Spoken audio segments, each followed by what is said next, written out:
welcome back, everyone, to session 18 of Occupation.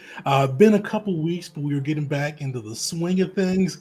Let's kind of kick it off with a bit of a recap of kind of what's happened with the two crews of Tafanda Station. We had earlier seen with the battle of Mustafar what happened to our more Force users out of the crew, with Lord Malachi and Horus, along with recruits from the Jedi taking on Mustafar and the Yuzon Vong's Shaper Den that they had set up on the planet, where they were growing Terran attacks, hoping to at least destroy the Shaper's Den and potentially take one of the Terran attacks captive as a gift to Lord Dominus. But the group unfortunately met stiff resistance with the Yuzon Vong forces, finding that the Yuzon Vong had found a way to break and shape Force users, adding them into their army and supporting them along with the fire breathers and Terran attacks and just all of the horrific creatures that Master Shaper Nimyan could come up with. The group was able to escape with their lives after the heroic sacrifice of one of the Jedi Knights sent along with. But now we're focusing on the other half of Tafanda Station, Vars and Val, who are kind of on a mission that's out of their normal wheelhouse, we'll say. They are sent to be diplomats for Tafanda Station with a new species that has been discovered far, far out in the unknown regions, the CC-Ru, a species of reclusive aliens known for their pretty much incredible droid tech. And the group got a chance to kind of come aboard come onto their planet and kind of make contact with the species, finding a species that's very intrigued with kind of the galaxy at large, very interested in seeing the galaxy's droid tech. They're interested in the basilisk, but you also saw that Senator Avon from Alderaan, or representing Alderaan from the Republic, was also there, also trying to court the CC-Ru. These Vars came across him before during the kind of the old cruise of the survivors of Vela's trial on Coruscant, finding the Senate to be pretty grandstanding, and in the years since has been one of the loudest voices for the armistice between the Yuzon Vong and more of an appeasement strategy than the warlike strategy Oveno hoped to proceed. But with that, the group was able to make their way on planet, speak with the representatives, and then afterwards, they were kind of asked to see if they could test out the CC-Ru droids, kind of try their hand against it, fighting against two of the one of the standard CC-Ru models and one of their advanced security droids. The group came out victorious, though definitely a bit bloody after the exchange, finding the droids to be very well made. But with this group, we also have the dark sister, or night sister, Quelaog, who could sense the Force, and found that these droids actually gave off a Force signal, and not just usually the electronic buzzes and wars that Force users can sense from droids. These ones had their own kind of hue in the Force, and it just kind of felt like painful. You felt tiredness, pain, almost like unrelenting torture or torment, kind of just ringing out from the Force presence of the two droids you fought, and kind of this is extinguished after you defeated and destroyed them. But with that, that's where we'll pick up. You guys are in kind of still the embassy along with the CC-Ru. You've just got a chance to try your hand against the droids. The ambassador is there. You see the giant, or not giant, but a weirdly shaped CC-Ru who just really look like T-Rexes, very big head, small hands. And you see him kind of clapping with his robes in the distance. And he goes, "That was quite the display. All warriors is capable of you in your sector."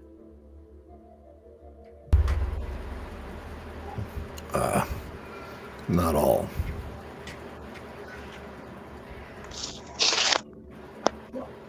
That does bear out with our research.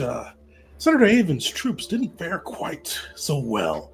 Actually got defeated quite soundly. We'll have to save this data, but we appreciate you putting our droids through the paces. No, come. There's much for us to discuss.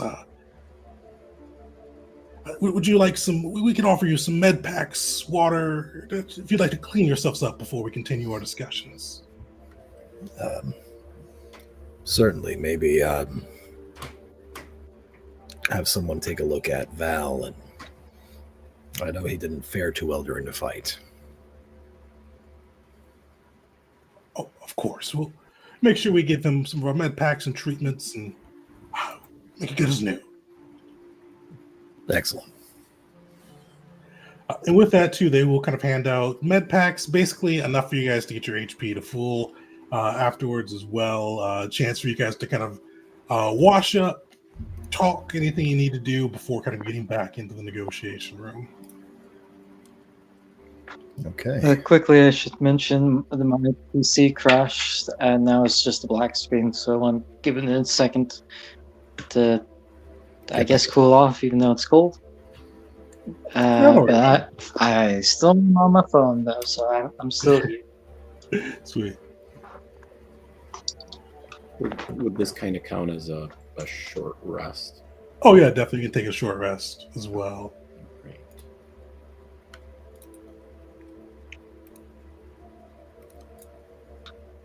Quillag's going to ask something of the party, a genuine question, and she'll ask, should we inquire about the droids having souls? Or what some would consider souls. What I see as what the Sith describe as the Force. Maybe in a less public environment. Should I leave that to one of you?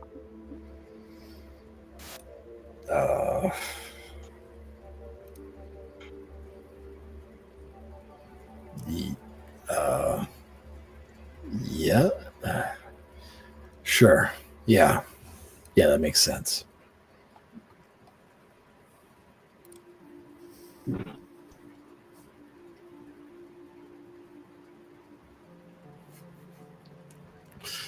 I guess Quillag will not. yeah. Just trusting the word of Bard. Yeah. Oh man. Mars feels very out of place. Yeah. Yeah. It's that was a good fight, but what now? You know, just I guess we'll go talk some more.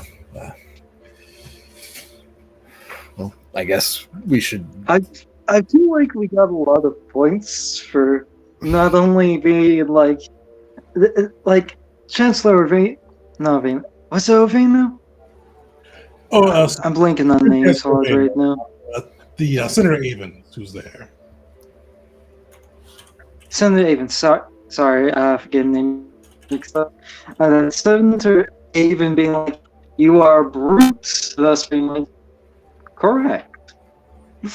And also being out his troop in the combat. I feel like that got us a lot of points. Yeah, we are brutes, but yes, we're brutes. What's your point? Is that an insult? A compliment? What are you getting at? No, 100%.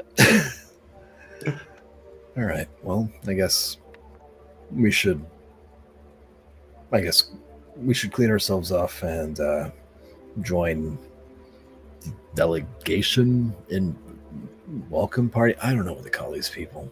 Delegates? If any of you know, please jump in. I have no idea. I'm not sure. The representatives? Yeah. Dinosaur people? Let's talk to the big head lizard people, the leaders. I don't know. God, it's good to be an NPC. Yeah, right? It's like, what the criff did I get myself into?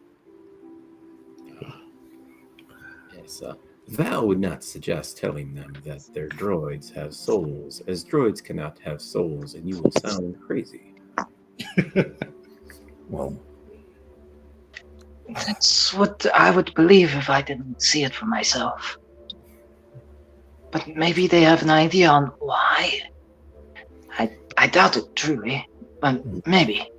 Val feels very strongly. Someone with a soul would never defeat Val. Obviously, it was a droid, and that is cheating, and that is why Val fell. Val, I don't believe the Night Sister Quelaag would make this up.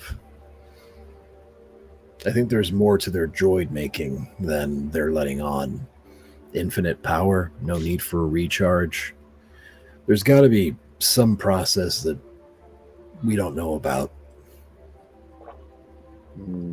Yes. I'm not. Val is very skeptical of those who use the magic, and so then Val does not believe you. You see, this is why I wasn't coming into this conversation. Yeah, no, it's fine. You would survive long on Dathomir. Yeah, well, just, Val, not to disparage you, but your refusal to understand something does not mean that it doesn't exist. The Force, whatever wizardry, is real. I wish I had mastery of it because it'd be another tool in my arsenal, but I don't. I've seen Sith and Jedi lift things, move things, change things with their thoughts and just that, manipulating the world around them with barely lifting a finger. You and I have to work harder for it, and it makes us stronger, but it'd be foolish of us to discount their abilities just because they achieve results in different ways. Val does not discount the abilities of the magic wielders, but Val does say that you should use those magic to enhance the flesh. Me and you have souls. We have the magics within us. I've seen you wield that blade. I've seen you wield it with such finesse and strength that obviously you possess the magics. But we do not use the magics to manipulate the world around us, as that would be cheating, and that would destroy our honor. Well, Val will teach. I don't know how to break it to you, Val, but if I could cheat by throwing rocks at people with my brain, I'd do it. I'm still reeling from the fact I thought I must have been mistaken. Vars, I thought you did have the magics. The hell? The stories I heard of you would only make sense if you did. No, I'm just lucky. From what I have heard, many of users of the magics off of Dathomir, luck does not exist. Well, not on Dathomir. Besides, I've had good company as well. Again, lots of luck. But we should probably catch up with the rest of the delegate representatives. The rest of them. There we go. I'll just go and speak with them, and maybe we can get somewhere more private to have this discussion with a bit more discretion. I hate the sneaking around bull. This is what Vars is doing. Just head in hands. Like, I have no idea. Meanwhile, behind you, Tristan is just hard at work on your right pauldron, buffering out a bit of the ash from the explosions that got on you. And What are you doing? puts his helmet back on. All right, I got it. It's good. Brand new. Don't even look like you got a scratch on you. You're clearly covered in scratches. But yeah. It'd be weird if I wasn't covered in scratches, but thanks. Let's go find let's go. I feel like out of all the craziness Vars has gone through between the two campaigns, this is probably the most uncomfortable he's been. This is the most uncomfortable he's been. And he fought like bull-sized spiders. Spiders make sense. Throw me back on Kashyyyk. This is weird. Perfect. Well, as you guys get cleaned up, kind of patched up from the fight, they do lead you back to the delegation table. This time, you don't. Senator Avon still has not returned after leaving for his ship earlier, but you do see the envoy sitting at the head with some of the kind of the other dinosaur species, the Puex, as they introduce themselves, kind of smaller than the CC You see them attending to him as well as some of the other delegates. And he does look at you guys and go, oh, much better, much better. You look refreshed. But please sit. You said that I wanted to address something you said earlier. You said that some of these people could fight as well as you could, but some could not. If you could fight so well, and I know you are a step above Senator Avon's guards, why is the galaxy having so much trouble with these Yuzon Vong if you're so clearly formidable?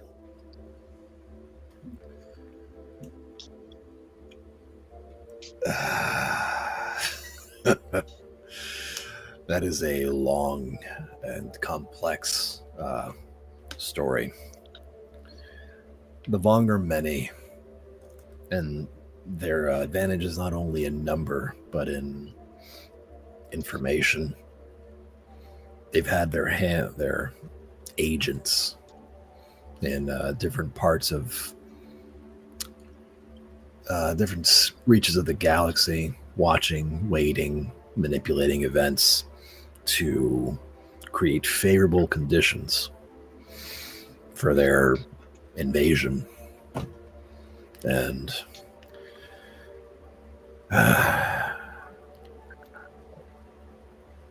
I have some things that I could show you that might give you an indication of the Vong and what they've done and how they've done it. And maybe that would help better explain what's happened and how it's happened better than my words could. I'd be most curious to see what the data that you could provide. Beings that don't rely on technology, the bioorganics. It's their version of technology. They've done amazing things without ever, putting metal to circuitry or anything like that. They shape and sculpt their bodies at the whim of their leaders. They change themselves to make themselves more formidable, more grant their endurance, make themselves into living weapons, and then they take their enemies and take their biology, shape them into whatever tools they need. My first encounter with Vong tech was essentially this reptilian-looking race that behaved like droids in their precision and uniformity. It was disconcerting. It was strange to fight these flesh droids.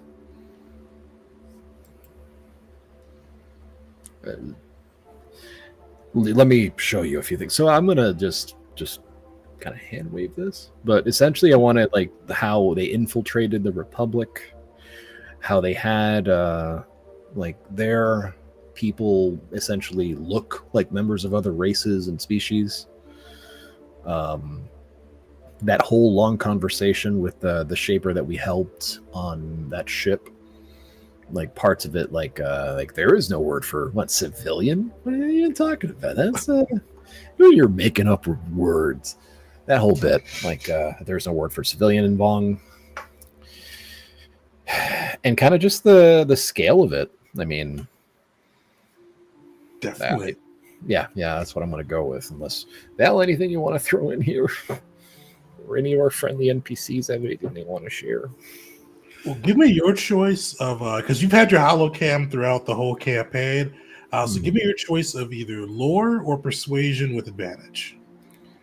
As you kind of go through and find kind of the most compelling pieces for the holocam that you've recorded to kind of show off the fierceness of the Vong and how they've kind of invaded the galaxy. How is my lore better than my persuasion? I'll take it. Whatever. I'm not going to complain. Okay.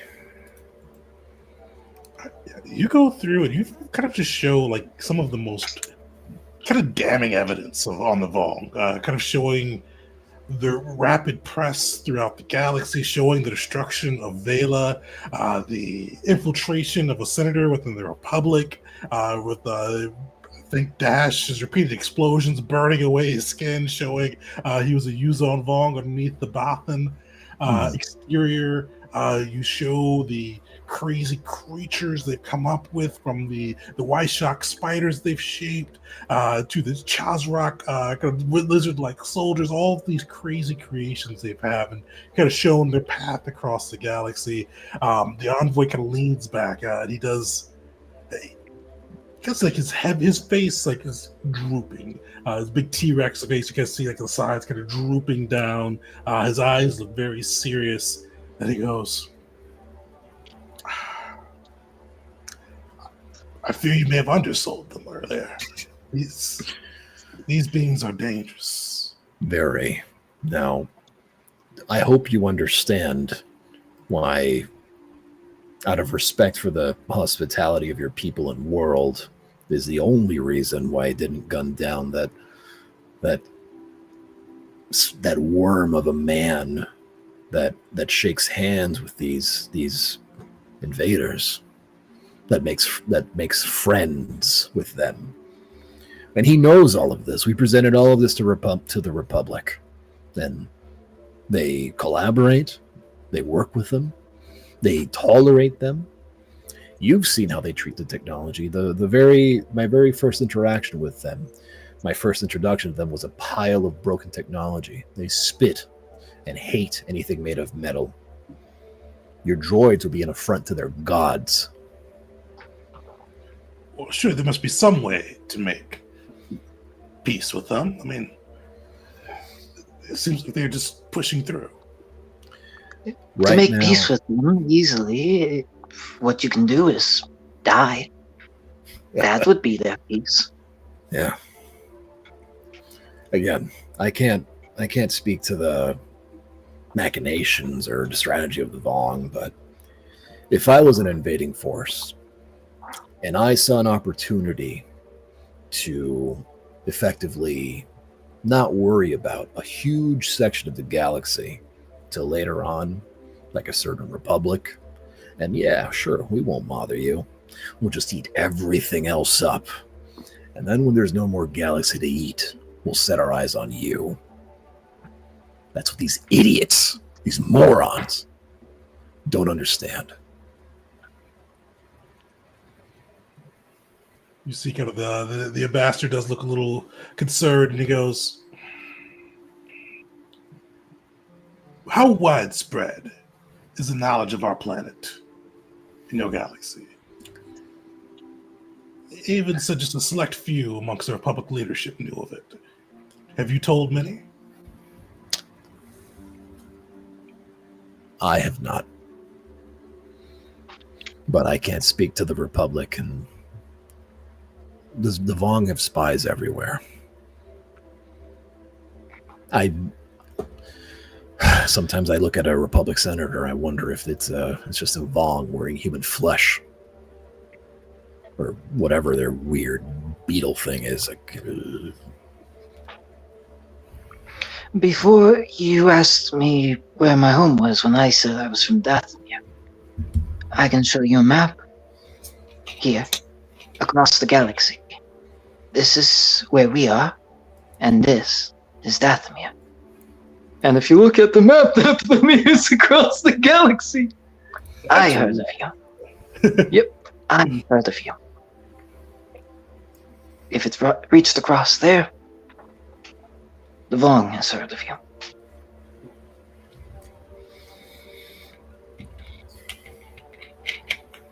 You see, he kind of like looks a little concerned, and he goes,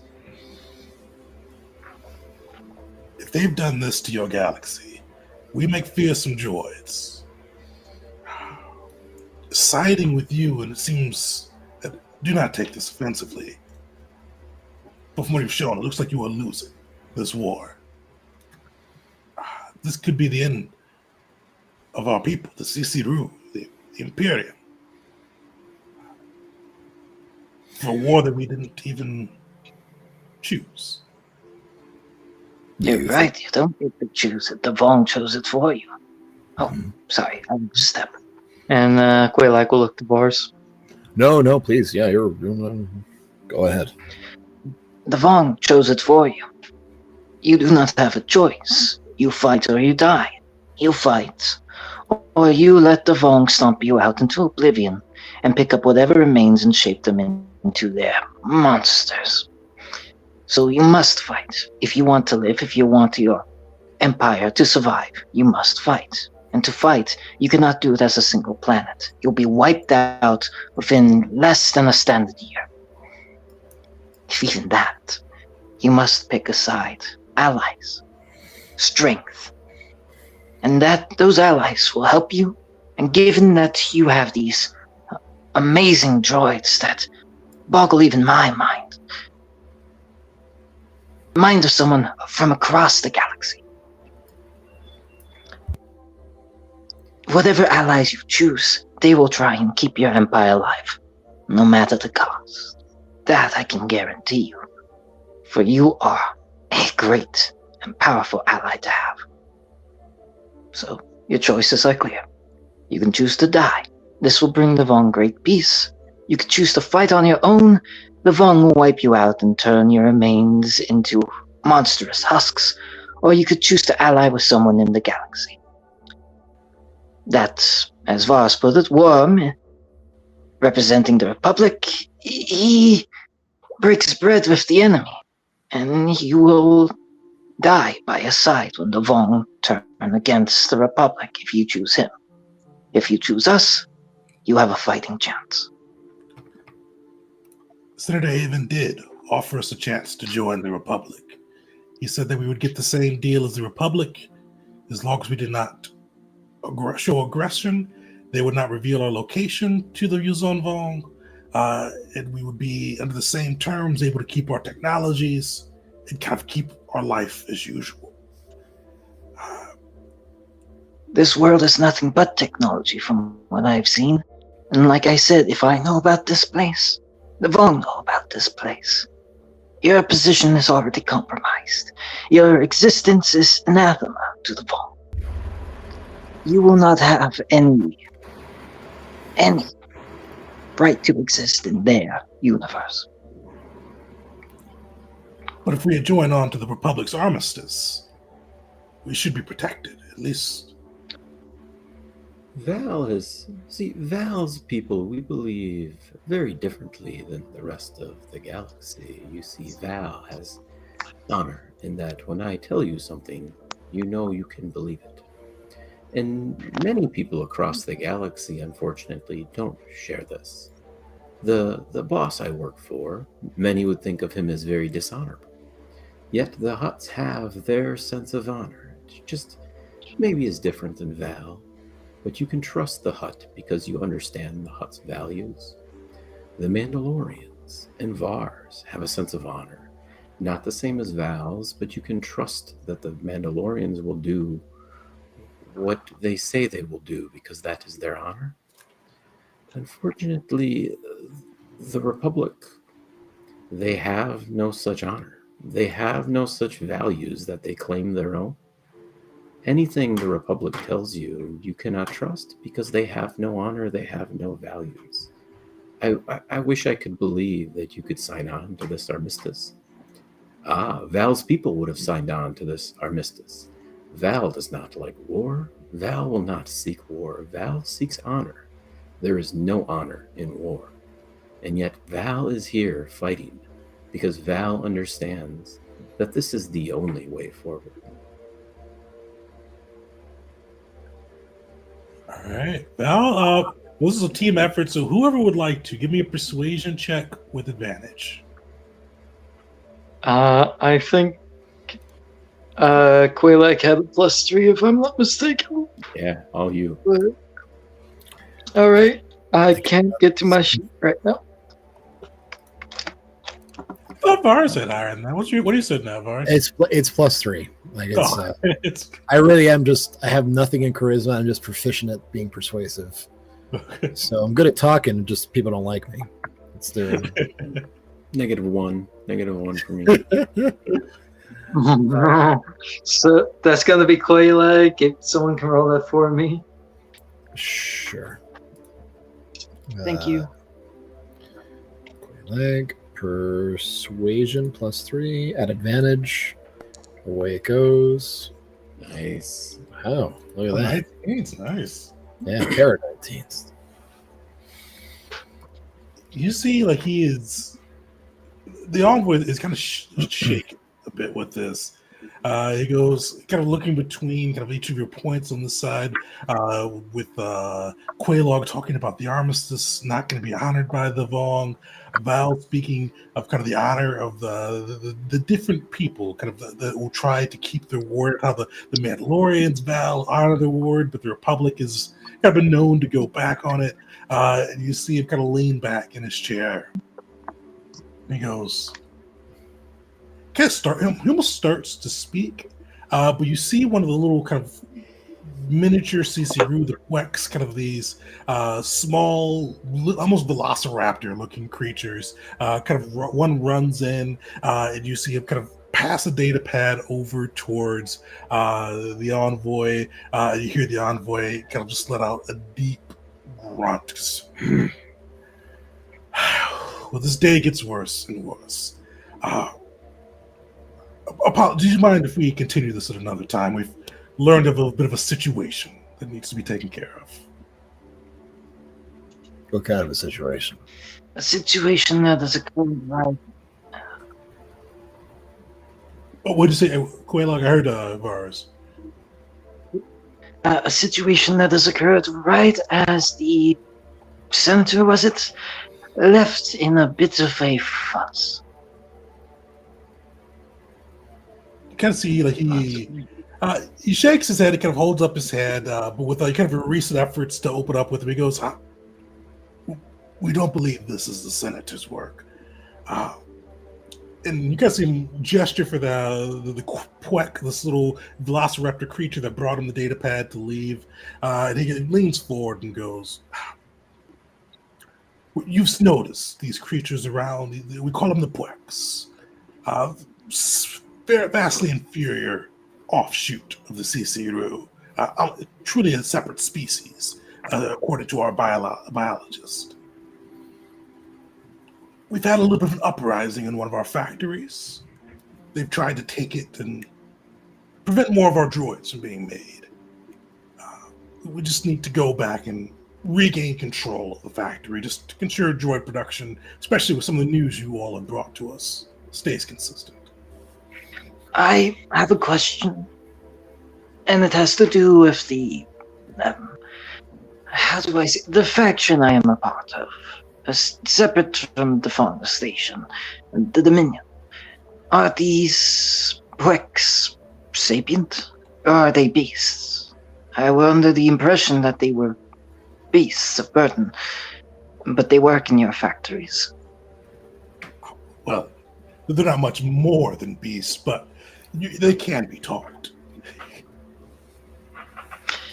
This gives concern to Quaylag because, if I'm not mistaken, Dominus very much dislikes slavery in the galaxy. He does, yeah. So yeah, Quaylag's sweating a little bit more like, oh no, that's something to be mentioned for later in the report.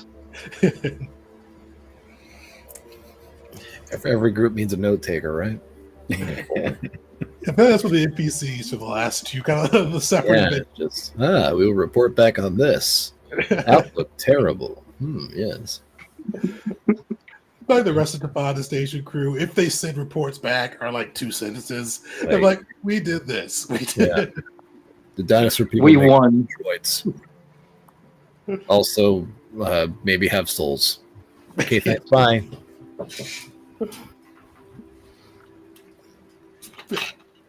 It's a mere beast of burden, but they are very useful.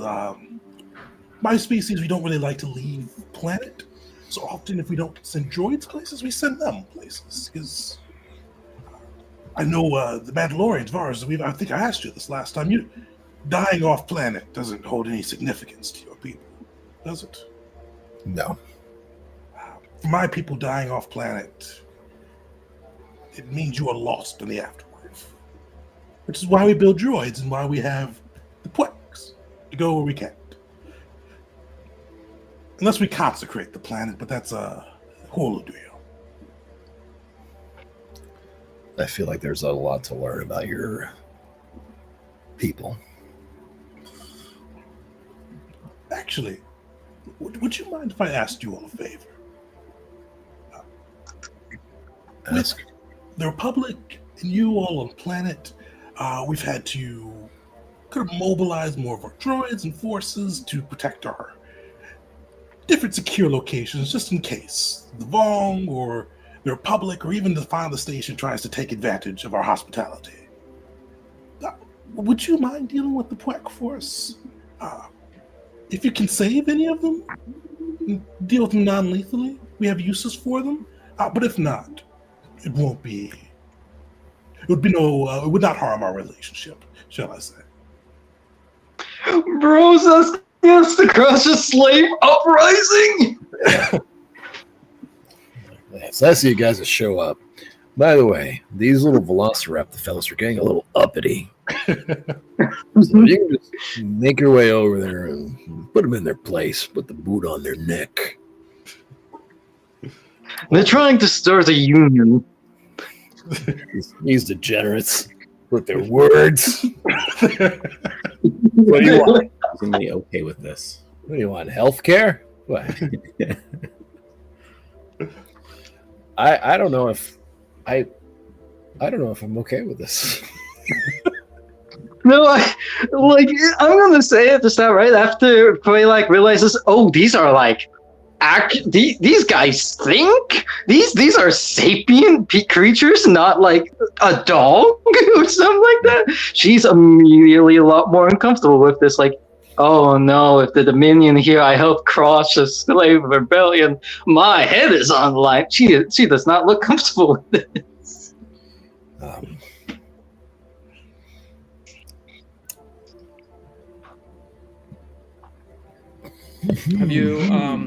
Have you encountered uprisings like this in the past? What type of measures did you take against them then? We subdued them and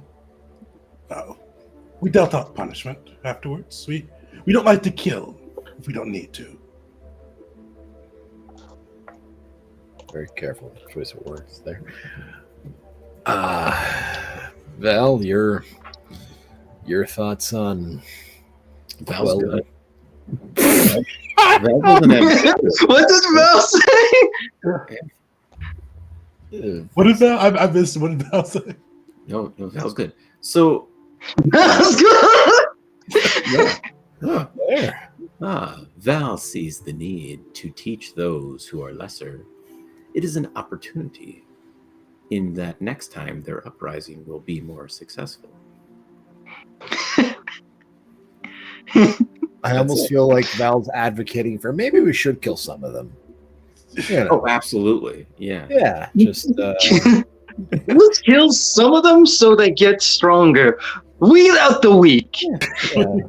We're killing the Quaylax is going to ask. Yeah. Like I feel like she's pulling out a card to ask this question, just like, so with these rebellions of yours, these minor uprisings, you said you did not like to kill them. What is your?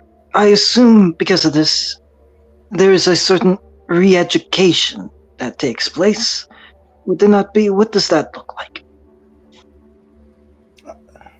Yeah, you could say that a re-education. We have our ways. Let's say they never revolt again. The same one. Look, oh fuck. Oh, I think I just realized something. Like me, the player character, is doing some math and coming to a realization that I don't know if bars would come to the same realization. I'd like to say it out loud if it's okay. Can we go do it? Can we do it? Can we go? please? Are the Plex the power source for the droids? That's the math that I'm coming to. Oh well. They'll, Bro, I got they'll- reminded of like a Sonic fan comment from like years and years ago. That just popped into my brain. Like, are these a power source? well, Is this a Robotnik situation? right? Just putting the critters into like the robots? Yeah. Can you imagine just like, oh well, they'll be put in their place on the inside of a droid. Quillick's not smart enough to bring that up. Unfortunately, I can't bring that up myself. Is anyone smart enough to figure that out here? No. Damn. Val. I mean, Actually, if Val connected those dots, he'd actually have an issue with this. There's no way Val connects those dots. All right. Vars has an intelligence of 12. Is that enough to know what's going on here?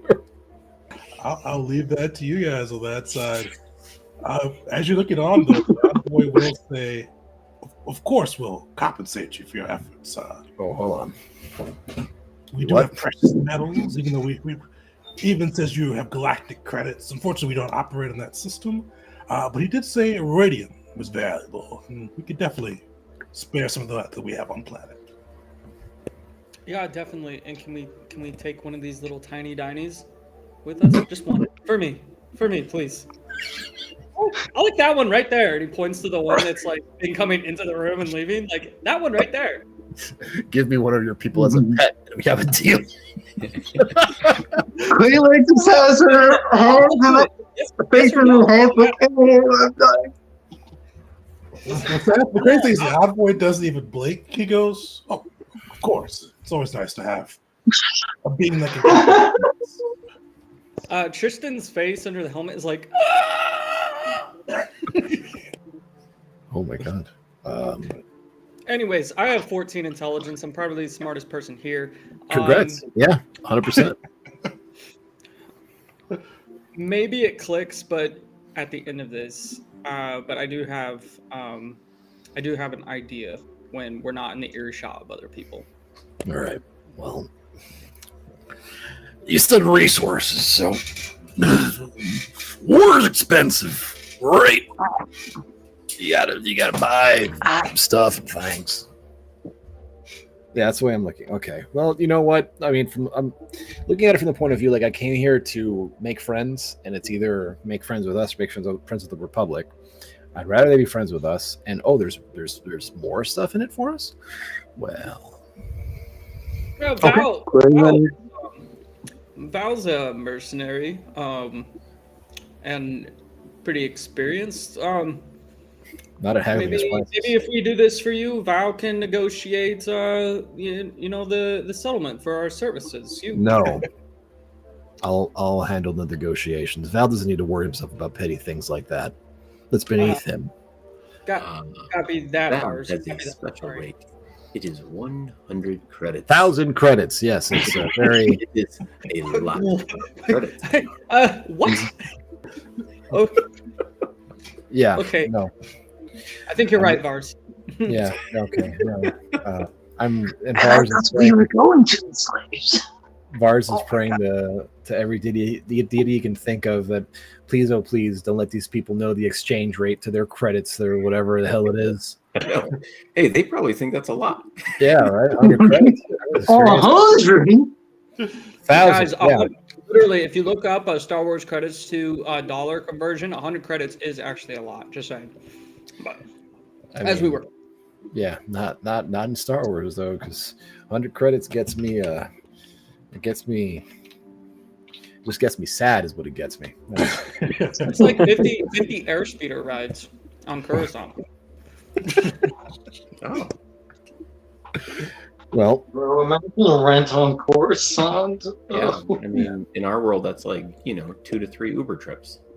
Right. It's like 22 Dex burgers or like 5 trips at Wendy's for the 4 for 4. oh. Well, I don't know. I'm pulling stuff out of my butt now. So I'm at the point where resources. Well, we'll look into it.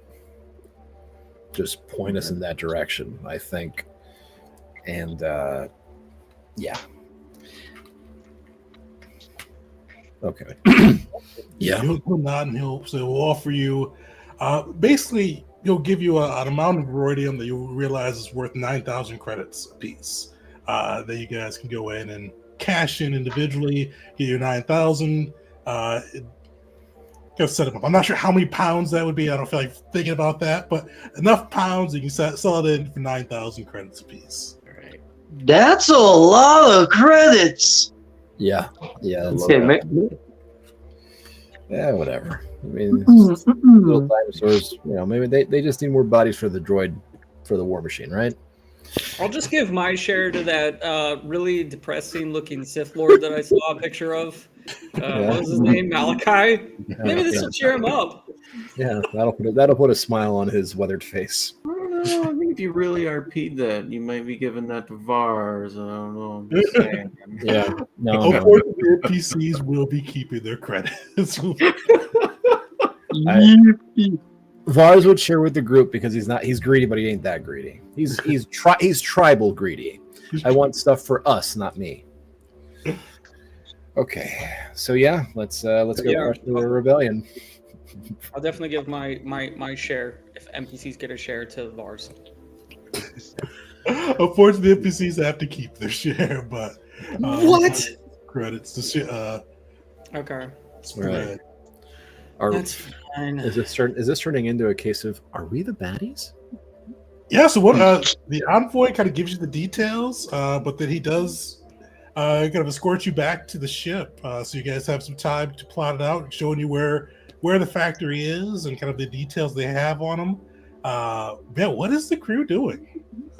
The moment we're alone on the ship, like out of the earshots of the CC Quaylax immediately like, if I help you on this, I'm going to die. This is the slave rebellion. I am almost certain in aiding and quashing a slave rebellion, the Dominion will hang me. Or worse, if a Sith is involved. Okay, never mind. You might die. You didn't do too well against two robots, and we're about to fight countless little midget dinosaur things. Compared to people, they're not that small. Like they're like knee high. No, they're like 4 or 5 feet. They're 5 feet. When that guy backhanded one across the room when they're like 4 or 5 foot? Bro, the CC room built different. Okay, I'm taking the small. I was thinking like little ankle biters, not like the size of one of my friends. No, I was thinking like Jurassic Park, little like the comps, right? Yeah. Oh my god. This changes nothing. I still want one. Also, since I'm so smart and we're away from ears, going to this factory is an opportunity. We will be able to see potentially a little bit more into the technology of their robots. We're wondering where this soul piece that you keep on speaking of comes from. Perhaps coming to them in a non-violent way, we might be able to gain some insight into how these droids are created. Perhaps there's a reason for the rebellion. I can't believe I'm trying to avoid pulling a trigger. Looks at Vars. Yeah, it's harder when you have to think about pulling the trigger. It's easy when it's just, enemies.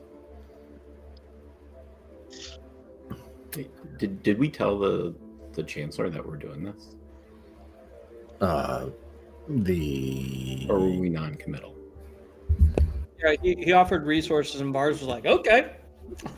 Yeah, like ears perked up, like, what? Who said we got stuff? To be fair, though, he did also say, like, if you don't do it, this will not harm relations at all. Yeah, but if we don't do it, it harms finances. So Yeah, but money. yeah. Val has given the word that we will put down this uprising Well, I don't want to make If Val you look bad. believe there is a thing as a slave. There is a person who is free, and there is a person who is not free. And if you choose not to be free, that is a choice, because death is also a choice. We will go in and put them down, and those who earn death shall get it. And those who have not earned death will have another chance next time. I agree. That is one of the most cryptic up things I've ever heard. We could totally talk to them first to see what's up, and then we can shoot them in the face. Yeah. Yes. Like, who knows? Who knows? Yeah. Maybe they know something, and we're just like, pew, and then we never find out. But No, we could find out, and then pew, and then tell them and get more money. So as you're explaining that, Val just goes completely stiff.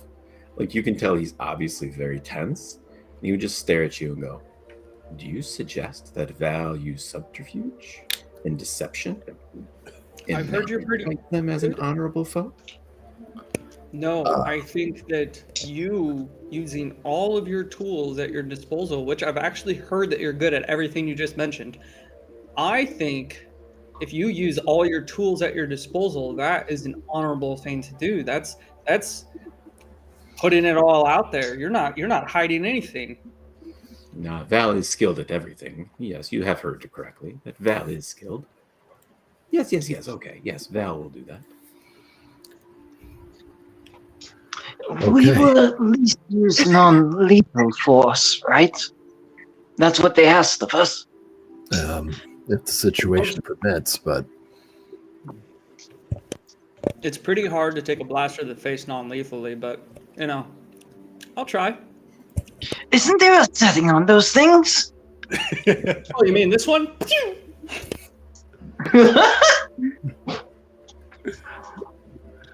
You just see like I made the sound. I didn't actually do it.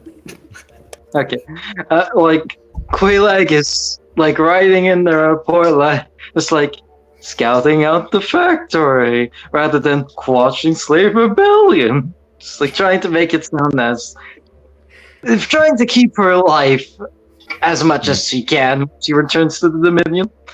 yeah. I mean, at the end of the day, Quaylag, if your superiors question you about this, we treated the uprising as an opportunity to ingrate. I really got to, what's the word? Get friendly with the CC and have an opportunity to check out their production facilities unescorted. Because if they're going to walk us around, they're going to make sure we don't stick our noses in anything that they don't want us to see. If we're going in, we have the opportunity to, well, see everything. So I just hope they see this as more of a Gamorrean situation rather than some of the situations in what I've heard of Hut space. all right, well, tell them this. If you didn't join us in this, that I'd kill you. He just blinks a few times, like, is that true? No, but, whatever you got to say to keep your head. Agreed. In the reporting So you, Quaylag, how would your superiors treat an uprising against what otherwise would be a war effort? If you choose, Tegan, I imagine we're having this conversation while we're making our way to the factory. 100%. I don't think we're doing this in front of the CC room. Oh no, you guys are on the ship right now. Yeah, you guys are on the Yeah. ship. Yeah, we can. I have heard of one such rebellion recently with... Oh, sorry. Oh no, yeah, I think you're going to it with Gamora. Yeah, just like... One such rebellion recently was dealt with by a rising rank Sith at Gamor. Or what used to be the homeworld of the Gamorreans. I Yeah. believe it's Slough now. Yeah. Malachi taught those big folk a hell of a lesson. Wait, that was the Sith that's on the... Oh no. What have I gotten myself into? Yes. You definitely know who Lord Malachi is. Definitely. No, she knows who Lord Malachi is, but I imagine she didn't connect the dots yet. Like, oh, wait, the guy who works at the Fonda station is also the guy who not blew up, but like, just like, slagged is a good word, slagged the planet. Yeah, that was him. He's usually pretty nice. As nice as a Sith can be, I guess. You know, he shows enough restraint, I think. Yeah, I think that's the right word. Maybe talking to him, I could get some benefits for death in here. If he is a Sith of power. I don't know if I'd pursue that road personally. I mean, I see. He's a good asset to the team, but he's a little prickly. I think it's the easiest way to put it. Simplest way, best way. I don't know. How far away is that factory? It sounds like a great guy. I want to work with him sometime. Sounds like the best guy ever. Oh boy. Hey, are you mocking me? More about child naivete, but yeah, that. That's not how I sound. All right. So how about that factory? I think we're ready. Perfect. You guys are able to make your way through. The envoy does provide you with a speeder to transport you kind of across the city, and it's kind of, as you get to the outskirts of the city, you do see this factory. Like, it is just pumping out like smoke, and you see kind of resources. It kind of usually has like this conveyor belt where resources typically go in, but everything is stopped right now. You see on the outside, it's surrounded by droids, a security force. But as the speeder comes through, you do see one of the droids kind of waves it down. You hear this robotic voice coming out, and it goes, "Envoy has said that you have special clearance to enter the factory and subdue uprising. Please, right this way. So far, we have counted 6 Pwex in the facility. They have not issued demands or left the perimeter yet. We're glad to have your services for the breach."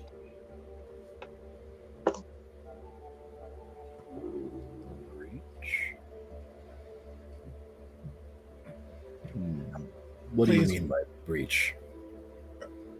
Well, they've taken the factory and having resources to help us get back in and secure the resources with limited damage to the factory. The envoy thinks you are superior fighters, and this can be done without any loss to our resources. All right. Do they happen to have any sort of representative that we could speak to before this breach? Plex representative does not compute. Do they have an alpha? Or elected a leader of sorts or something? You said they made no demands. No demands have been issued yet. It is not CCRU policy to negotiate with inferiors.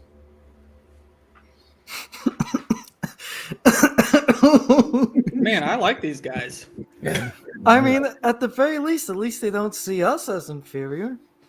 Well, I mean, It makes me curious to why the senator's still here. I mean, they Droid. might see us as inferior, but they're not going to. They might be polite about it. Who knows? Droid, do you speak their language at all? Can you understand them? Yeah, they speak the same language. You should all be able to communicate with them.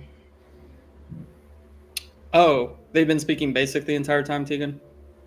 Yeah, basically, the envoys, as well as some of the others, would say they've known basic, just to kind of hand wave that through. What? For That's kind the of strange. That's kind of funny. for the sake of, none of you speak this language that nobody in the known galaxy ever goes to? Well, it's turned into a 5-session sort of thing. Who's ready to play charades with the T-Rex people? Yeah. Spending a month just learning the language before. Yeah, right? All right, give me an intelligence roll. Yes. We've already done that with the Vong. The best to move forward with the CC route. Yeah. So I get the hand moving. Well, to help our little frail demon or Dominion friend here, I mean, perhaps I could go see what their demands are, if any. If they just want to talk, maybe. I would not go alone. The Pucks are known to be savage. Backup should be taken. I can become invisible for a time. I can travel with you in stealth. I mean, we'll keep our distance, and the droid here can come along with us as well, and we will maintain a friendly posture as we approach and keep our distance and see if they have any demands. And if they say no, well, we tried, and then we shoot them. You're more than welcome to carry out the plan. The Envoy has dedicated you as the essential resources for this mission. No additional aid from the CC is to be provided. The droid really said, I'm not going in. Did you just tell me no in a very confusing way? Right on. All right, go invisible. Right on. Hey, what's the closest entry point that one of these? That's a lot guys of words for at? no. So there's multiple entry points around the factory. You see kind of the main doors. There's windows. What type of way is Tristan looking to make his way in? With me and Invisigirl, we just want to go to the nearest entry. Kind of, I don't know, maybe stand off about 30 feet and just be like, hey, is anybody there? We come in peace. We just want to talk. Give me a perception check. We come in peace, we just want to talk, says the heavily armed and armored Mandalorian. Man, that visor is not sitting right on that helmet. I'll tell you that right now. You hear your voice echo and then just silence. All right. Well, that was a try. Or should we try again? I say to myself, but not to myself. You said there's some. Is it like a one-story building? Oh, it's multiple stories. So it's like 4 stories. Factory. You see smokestacks up top. There's definitely kind of ways for trucks and big things to go in with kind of conveyor belts located at some of the entrances. There's overall kind of multiple doors in and out, windows in and out. But you don't see any movement around the windows or the kind of through the windows and then the doors. I mean, after that, they definitely know we're here, so. Vars, come in. Can you hear me? Yeah. Hey, Yes. I definitely tried, and I don't see any of them, and nobody answered when I asked if they wanted to talk. So they definitely know we're here now. All right. Well. All right. I guess. Can He's gonna start- Quayla roll perception? Because she's Yeah, like Quayla- right Quayla's, next to... I think Malachi only went 30 feet away, but yeah, Quaylog, you could definitely roll it as well since you went 30 feet with Malachi. So yeah, go for it. Yeah, definitely don't need the comms to talk to Vars on that. Vars heard you. Yeah. Malachi has entered the field. Is that what I just Not heard? Malachi, Malachi! Where did this guy come from? Yeah, right. Boy, I just came back from from that lava planet, and my leg sure hurts. Oh wait. Malachi's leg. Oh man. All right, so that's a hell of a lot better than 5 down there. Quaylog, as you kind of like look, peer through the windows and listen, this kind of you hear from within the complex like the sound of like metal on metal crashing. You hear the kind of the sound.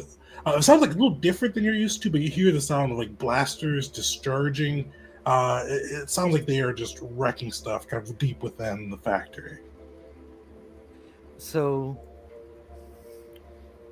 Quaylag also on comms for some reason, just trying to figure out. I'm not trying to give away her position. We'll just say, I can hear them sabotaging the equipment. I hear blasters. I hear crashing and thudding. I will go further in. Since I am not visible, and I am very good at the way of espionage, they should not find me. I can scout ahead, and from there, once I give the okay, we can approach them for negotiations, however short those may be. And you can tell she's trying her best to be almost formal about this, rather than just going for it. You do well not to go too deep in. We've never dealt with these. I don't know. Wax. You got it. It's very German, like. You got it. All right, Donald.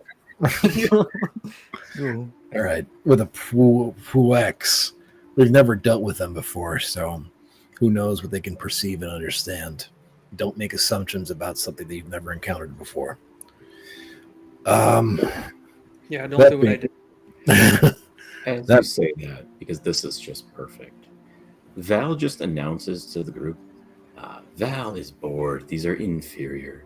And I'm going to pick a window and just try to go and sneak through. Why do I imagine a perfectly like as he's saying that, we look over and there's already a perfectly Val-sized hole through the window. Yeah, just don't make assumptions. Be careful. Play it safe. You know, like this gonna. Before he said stuff, I did assume Val was just going straight through the window. Yeah, like I'm just like Val through the window. I don't know if you guys watched wrestling forever ago, but you know that like glass breaking with Stone Cold Steve Austin? That's what I'm imagining. Just that. All right, guys, play it safe, and then what? I mean, with Joy, what was your name again? X5. Where's that breach point? Let's do this. So Vars and Tristan through the planned breach point, and Visigirl going through the one entry that I had my eye on, one eye, and then Val's just going through a second floor window. Yes. Like, yeah. Okay. All right, Val, Horace, or Val and Quaylog, give me a stealth check. So Vars, Tristan, are you guys kind of holding back, or are you guys going in at the same time? What are you? Oh my gosh. If is Val like climbing up a story and going in, or just like, oh look, there's a window, kapow. Whichever is going to look cooler. And so I'm going to give a D20. We'll say 10 or under, first floor, above 10, second floor. All right. It's all about the cool factor. All right, first floor. All right. Stealth check. Again, I can only see like a perfectly Val-shaped hole through the window. Okay, so is Val being sneaky, or is Val? All right, yeah, okay. He's going to actually try to approach in a way that wouldn't see him come in, and slip through the window. He's not just like jumping through. Okay. Yeah. So with that, Vars is going. He knows he's not good at being quiet, so Vars is going to walk over. And if there's a front door, that's what he's going to use. I've got your 6. Let's do this. What? And Vars is walking in unarmed. All right. Hold on. I'm unarmed too. That was an air. That was a mental. I'm mentally cocking the brain gun. Mhm. No. So, weapon's still there, but just not weapon in hand, right? Yeah. Oh hell yeah. No. Yeah, that was literally a fake pump of a fake gun. So I don't know in what order the sequence of things happens, but as Vars walks in, he's gonna say, "If you fire on me, I'll kill you." Perfect. As you kind of announce that through Val, Quaylog, you guys get in a little bit earlier and get to see kind of this factory. You see, from the points you came in, this factory is multiple floors. This floor that you're on, it seems to be like their main kind of metal refinery form, where they take in kind of the raw materials, start to melt it down into the droid casings. And you see, like, kind of, Quaylog heard the crashing within. Probably one of the curious things is none of the equipment down here seems to have been disturbed. It's paused right now. There's no materials moving through, nothing melting in the kind of the large cauldrons in there.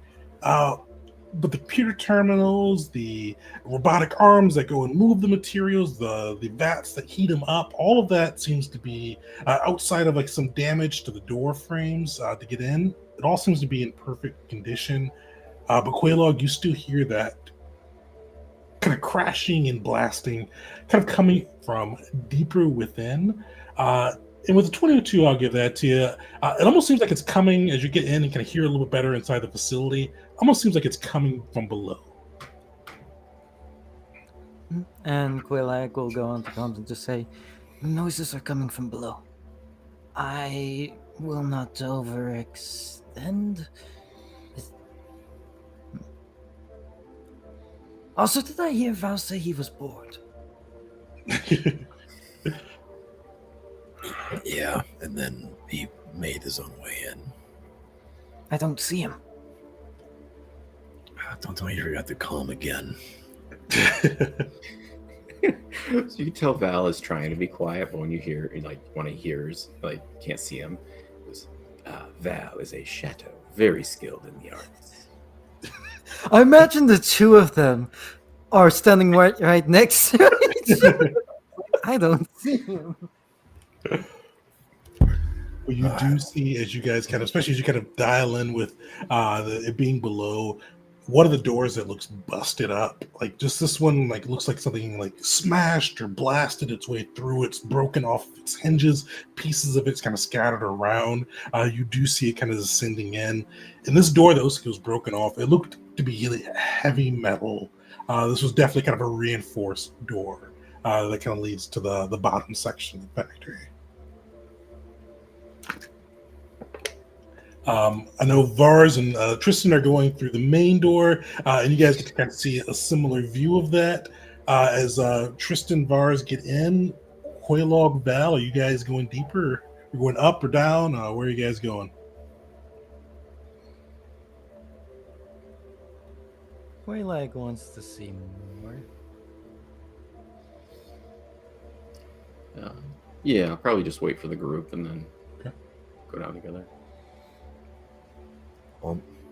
Vars waiting, Quillag going forward. Sorry, Val, we're waiting, not Vars.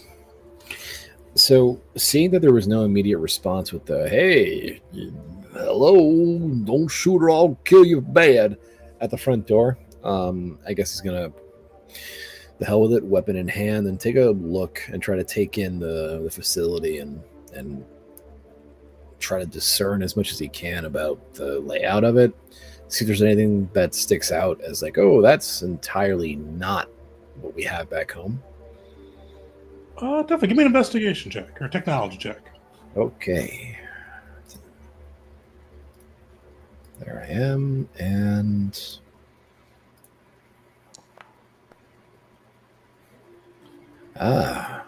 they have more windows than we do. Outside of his recent dalliance with kind of bringing the basilisks back, Vars really hasn't probably spent too much time in manufacturing facilities. You can just kind of see it seems like a factory. to you. You see a lot of the kind of conveyor belts, spots for the minerals to move in, to be melted. In this section, you just don't really notice too much. That's kind of this is a scream factory to you. Yes. They make stuff here.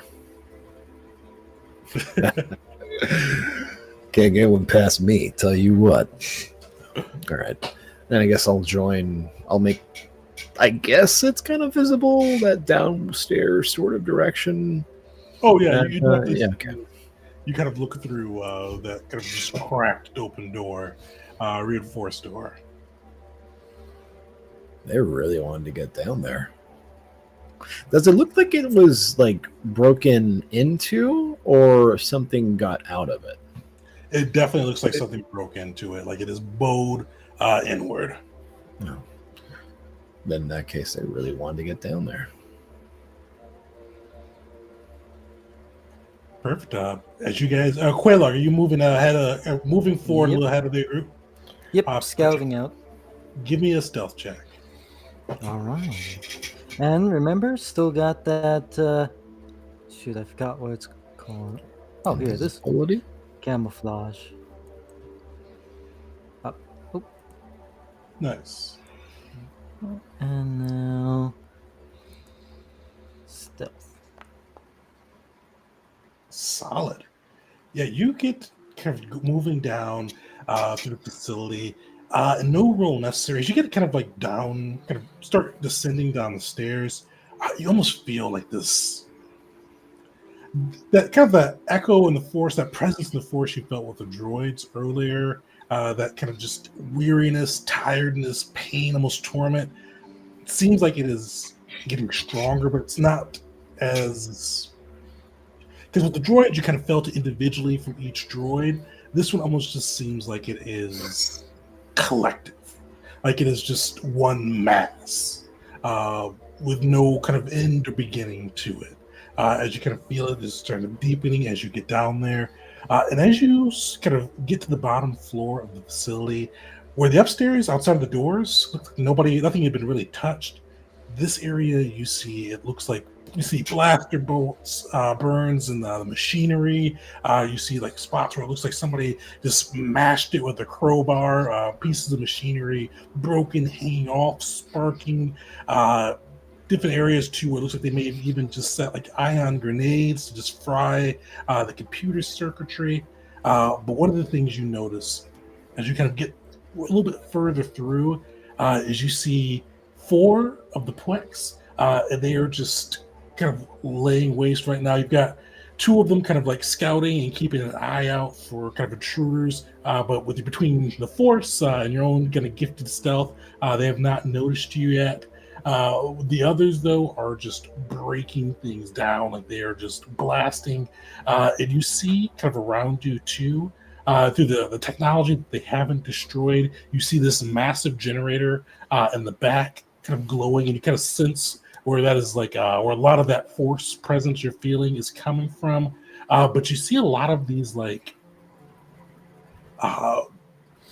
little terminals, almost, for lack of a better way to put them. You see, or tubes, we'll say. You see kind of spots where restraints in there, and you see the tubes are currently unoccupied, but you see spots for kind of tie people down, multiple kind of needles within them, just person-sized, or just so they can throw somebody in there, hook them up, and do whatever they needed to do on that side. You see some of the Plex are kind of like, well, keeping look and kind of using those as cover, as the rest are just destroying and laying waste to everything. The whole time Quaylark is seeing this, she is describing it over comms in a hush whisper, and there's a certain point where she just kind of gets quiet and just kind of starts trying to put things together in her head. But she would be describing this over comms. Just for a point of clarification, is it people-sized or Plex-sized? Plex-sized is people-sized. Yeah. Okay. Because they're about 5 feet tall, so let's say they're just about 6 foot. They're probably 7 foot to account for any kind of overly tall The really big boys and Yeah. girls. Whoa.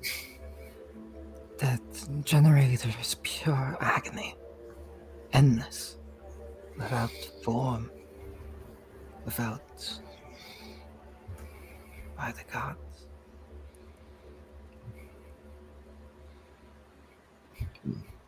What? I'm Well, you- glad none of you have the magics right now. Yeah. Boy.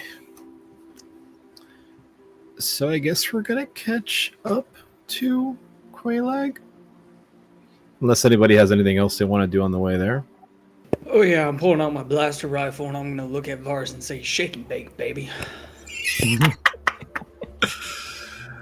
Let's turn and burn." Yeah. Should I attempt to begin negotiations? To try and establish some kind of communications with these Pwek?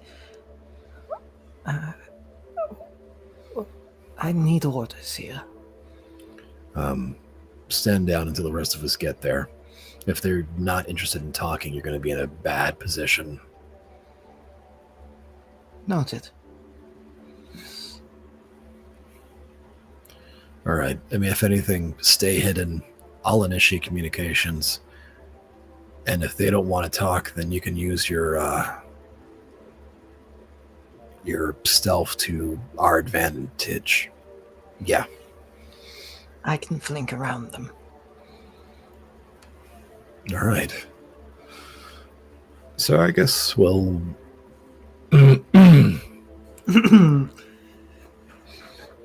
Actually, yeah, that isn't a bad way to try to get their attention.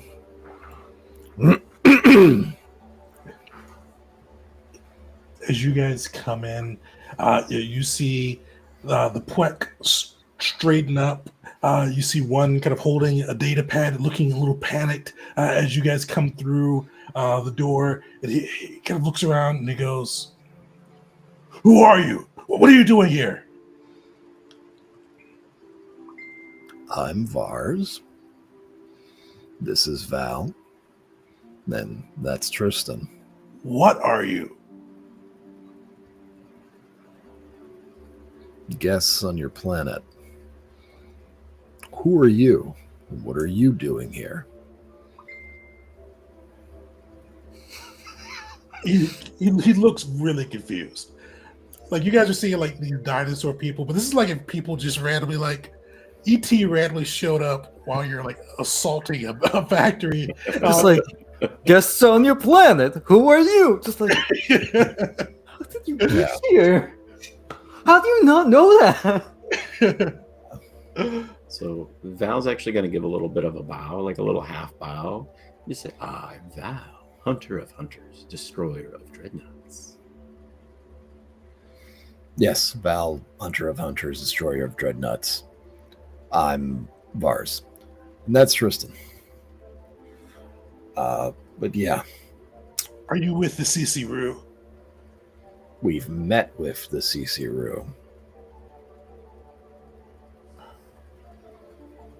Kind of see him like kind of fiddling with the blaster rifles, and the rifles look weird too. Like, they definitely don't have a kind of that standard blaster rifle look. But you guys are military people, can definitely tell that these are rifles or kind of assault weapons. And they've got it pointed up, and he goes, "We're not going to stop. We're burning this factory to the ground, even if it costs us our lives, even if it costs us our eternal freedom. I don't know what you weirdos are, but you're not stopping us." Putting my finger on the trigger, but holding my blaster in the air and the other hand empty like this, I'm gonna take a step forward. So, really quick, can you just tell us why? What is going on here? What is the reason for destroying the factory? Maybe we can see eye to eye on it. Maybe we'll agree with you. You know, we're here to we're willing to listen if you're willing to just give us the tiniest bit of an explanation. Maybe you're right. Give me a persuasion check, Tristan. Oh yeah, this is my strongest thing. +0. Let's do it. Not bad. Upside down 9. There you go. It's a positive spin on a 6. You see, he looks and he's kind of like a little panic seeping into his tone. And he goes, "You're with the CC We can't let any more of our people be turned into these monstrosities." You kind of see him waving the data pad as he kind of waving the data pad and looking back at the this generator in the back of the room. He goes, "We won't let you take us alive. Just go. If you don't have a problem with us, leave and let us do what we need to do." Quaylag is going to speak. Well, invisible is saying, just like from like rather than be with the group, she's like closer to the generator, I think. Probably on the other side of the spec, and will like say aloud, I feel from this generator pure agony and pain, suffering untold. What he says, though it is in quite a suspicious tone, is true. We know not what is happening here, and I would very much like to understand, because from where I'm seeing, it feels as though there is many souls trapped inside there, in desperate, desolate pain. What has the CC done? All right. Give me a persuasion check. And actually, are you still invisible? I should say, Quayla. I imagine as she's saying that, she is becoming visible. Okay. Sweet. Yep. Yeah, still give me a persuasion check, not as big. Because hearing voices around you when you're in a tense standoff would be a little bit disconcerting. But nice. You see the Puek like initially kind of spinning around, like looking around with their blaster rifles, but seeing you kind of come into focus and speak of the kind of the torment and the souls. You do see kind of the one that's not holding, kind of behind you, or in front of you, Quaylog, but behind the others. That's not holding the data pad. He kind of looks and nods at you and goes, "So many souls. They treat us like fuel. Disobey them. Don't give them something they need fast enough. Or even if they just need more droids, they send us Puek and to be entrenched." Entrenched. That's what they call it. The entrenchment, it takes your life energy and they use it to power their ships, their droids. They said they treat us like fuel. They take your force and use it as fuel. Wait. Do you know how they do this? He shakes his head. "I know these machines are used for it, but..." All right. Stop destroying those machines right now.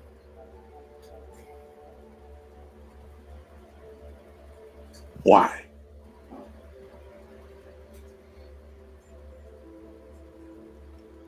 Because there's a chance we can use those to get them out. I want to do the fastest deception check I can.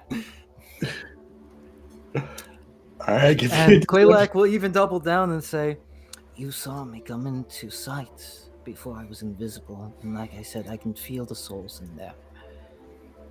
Away from this planet, there are people who use this power, not by taking these souls, but by using what's already inside them. The magics, the force, some call it. And I wield the force. And perhaps with these machineries and my abilities, we can spare some of these Puek and get them out of there. Or at least lessen their suffering. Look, there's a lot that I'm sure you don't care about. It's all brand news to you, but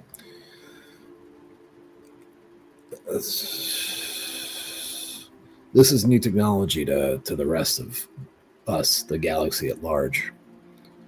I'm not saying we want to use it on your people or our own people, but perhaps an enemy of ours. There's a lot, and not to mention that destroying this here would be a hollow thing. Won't they just make more? Are there not other locations where there's more of this exact same thing? You hear one yell, it'll slow them down. Slow them down. That's the best we can do for now. We From what can I've- let you do better. And from what I've seen of the planet, it would be, a shield against an avalanche. An empty gesture at most. Not if we encourage others to fight. Like I said, and we can help you do better. This is Deception check. Quayla, give me a deception check. it's. I want to help, but 9,000 credits.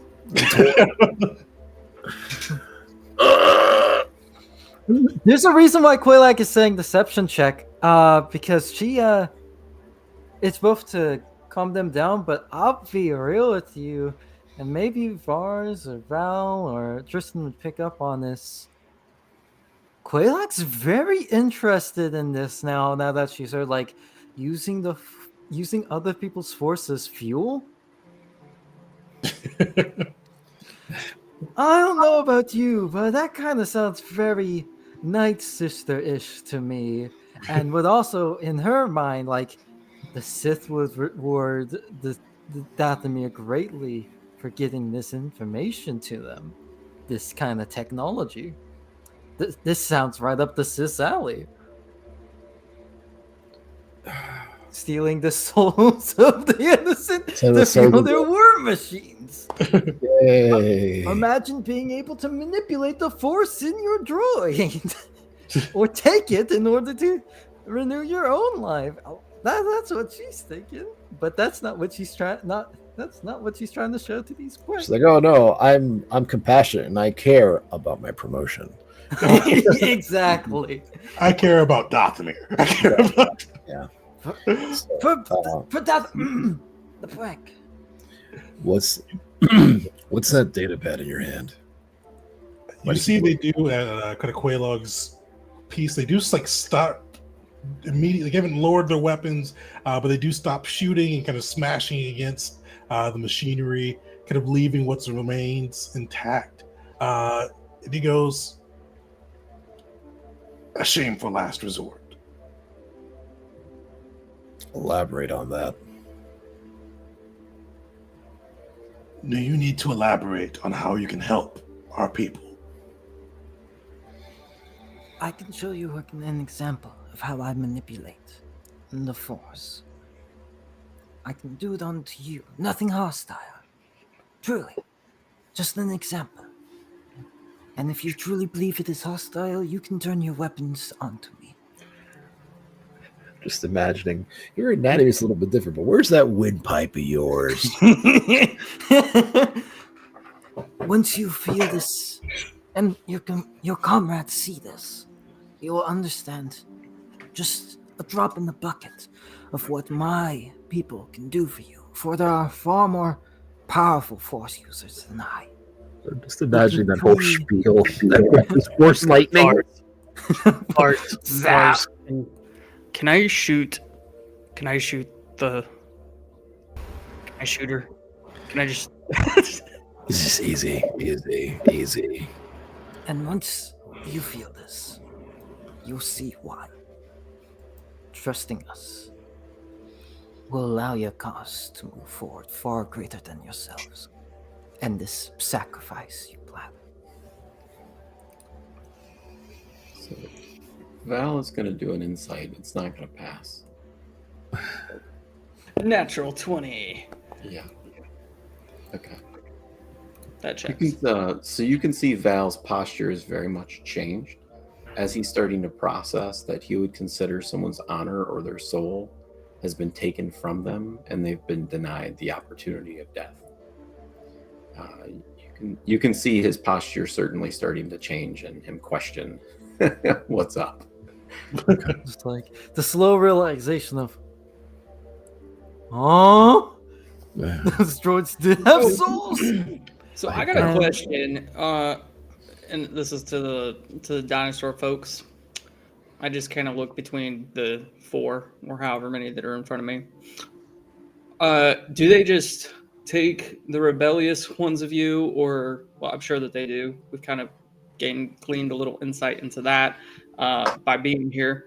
But maybe if you're injured, or if you're ill, or if you're going to die soon, that this could be a worthy end, especially if we give you the information as to why we're seeking to even try to preserve this technology. Maybe there's an alternative way that we could go about this, and not the way that's currently being done, if I'm understanding how it's being done correctly. No more Pwex will be entrenched. If you want more of the droids, put the CC-RU in.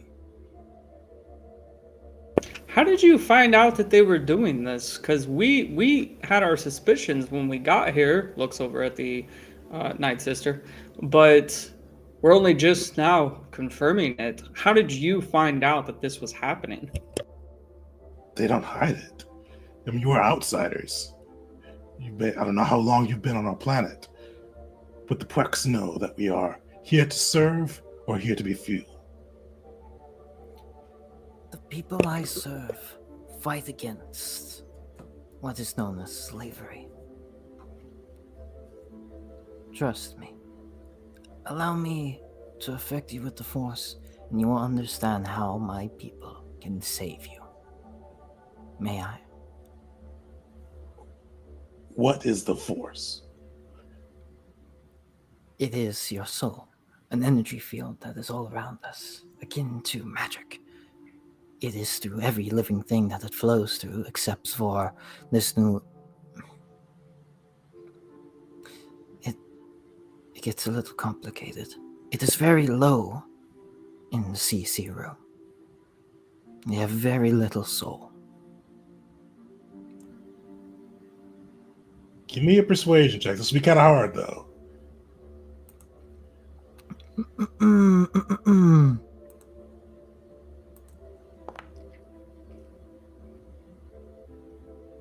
14. You see the one with the data pad shakes his head. Manipulation of the soul, this Force as you call it, is a trick of the CC-RU. We've stopped destroying the equipment. But what else could you offer us here? If we are prepared to die, that is our fate. But we cannot allow any more of our brothers to go through this. So Val's gonna have to do it. So I apologize in advance. Go for it. That's always the best way to start, like, what you're going to do. Just, I'm sorry, sorry. guys, but... Val's gonna give him a bow and say, Val, hunter of hunters, destroyer of dreadnoughts, savior of the Pwek. Destroy that equipment, we shall go out, slay the droids, and then take back this planet so that you may free the souls of your brethren. That's, Quaylax kind of wide-eyed, like, she doesn't say out loud, but internally it's just like, huh? What?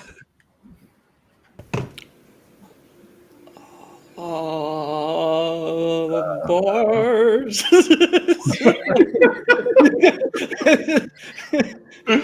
I'd say, like, Var, I feel like it's obvious to the party, like, Quaylax's been trying to lead them on, but, like, now she's just like, huh? What? I want to incite Val. yeah. Bro, he's lying. Tristan, I'll tell you right now, Val's not the best liar. Yeah, I know, but Yeah. I think he meant every freaking word of that. okay, I just Oh, this is going to be a long one.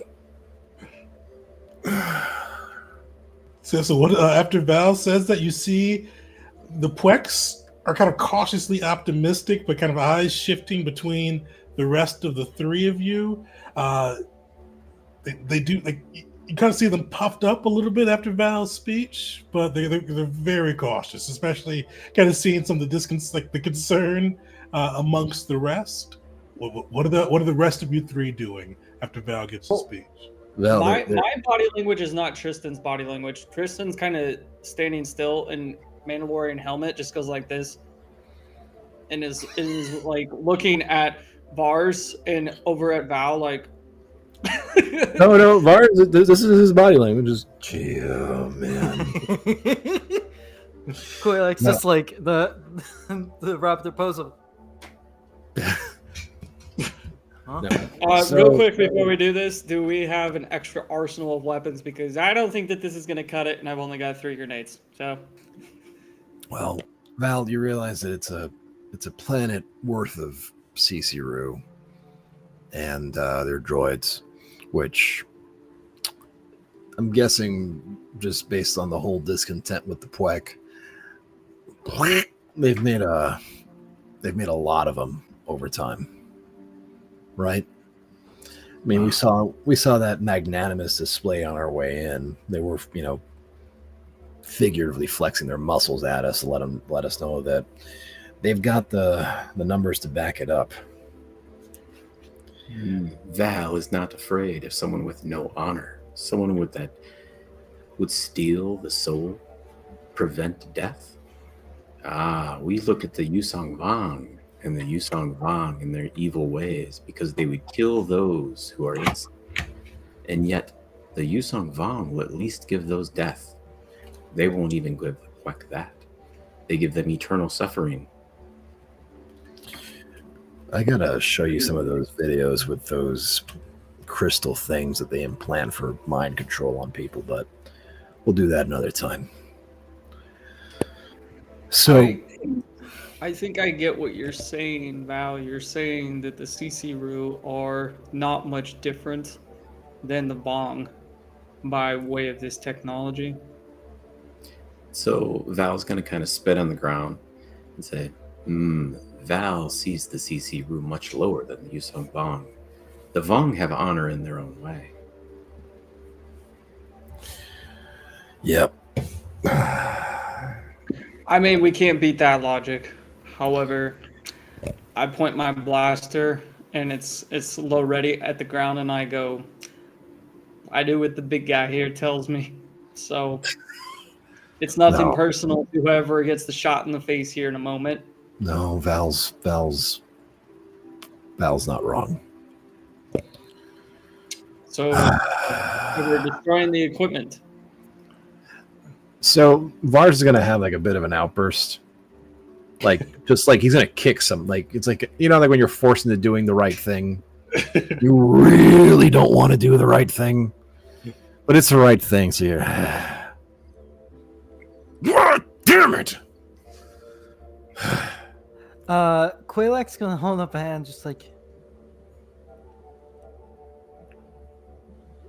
and she doesn't want to contradict her own lies from before, so she takes a moment before looking to Vars specifically. We have a mission here. We cannot do this all in a day. No, you're not wrong. But we can't just stomach again. I rally against the Vong. I view them as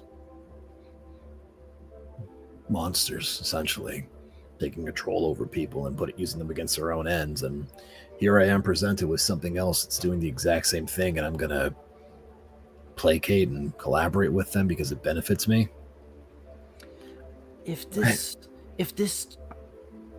tool is used against our enemies instead of our allies, as she gestures towards the break, it can be made whole. It can be made right. I mean, depending on If- where you take it to, we might even have volunteers. What? Vars, if we don't gain allies here that we came here to gain, then somebody else gains those allies, and that someone else is allied with the Vong already. We think, we know. Yeah. I don't know what we know. Well, at the very least, the Republic isn't taking overt action against anyone else. They're just sitting out. But if our actions here could potentially put us on another front of a war with the Ciciru, and we just showed them where we live, Dathomir. On that topic, and she looks to the wreck, I know many of the terminology we are using, such as Vong, Dominion, and such, are confusing to you. Just a moment.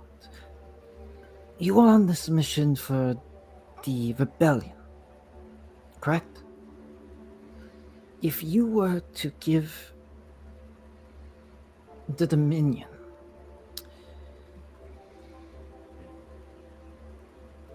give the CC route to the Dominion, I assure you, the Prex will have their freedom, and this technology will not be used against the Prex.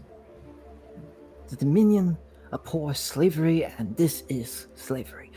But they will use this technology against our enemies and will not use it against us. This can be one of the greatest tools against the Vol. And if we do this right, without the CC even knowing what happens overnight, the Plex can be equal, if not greater, than them.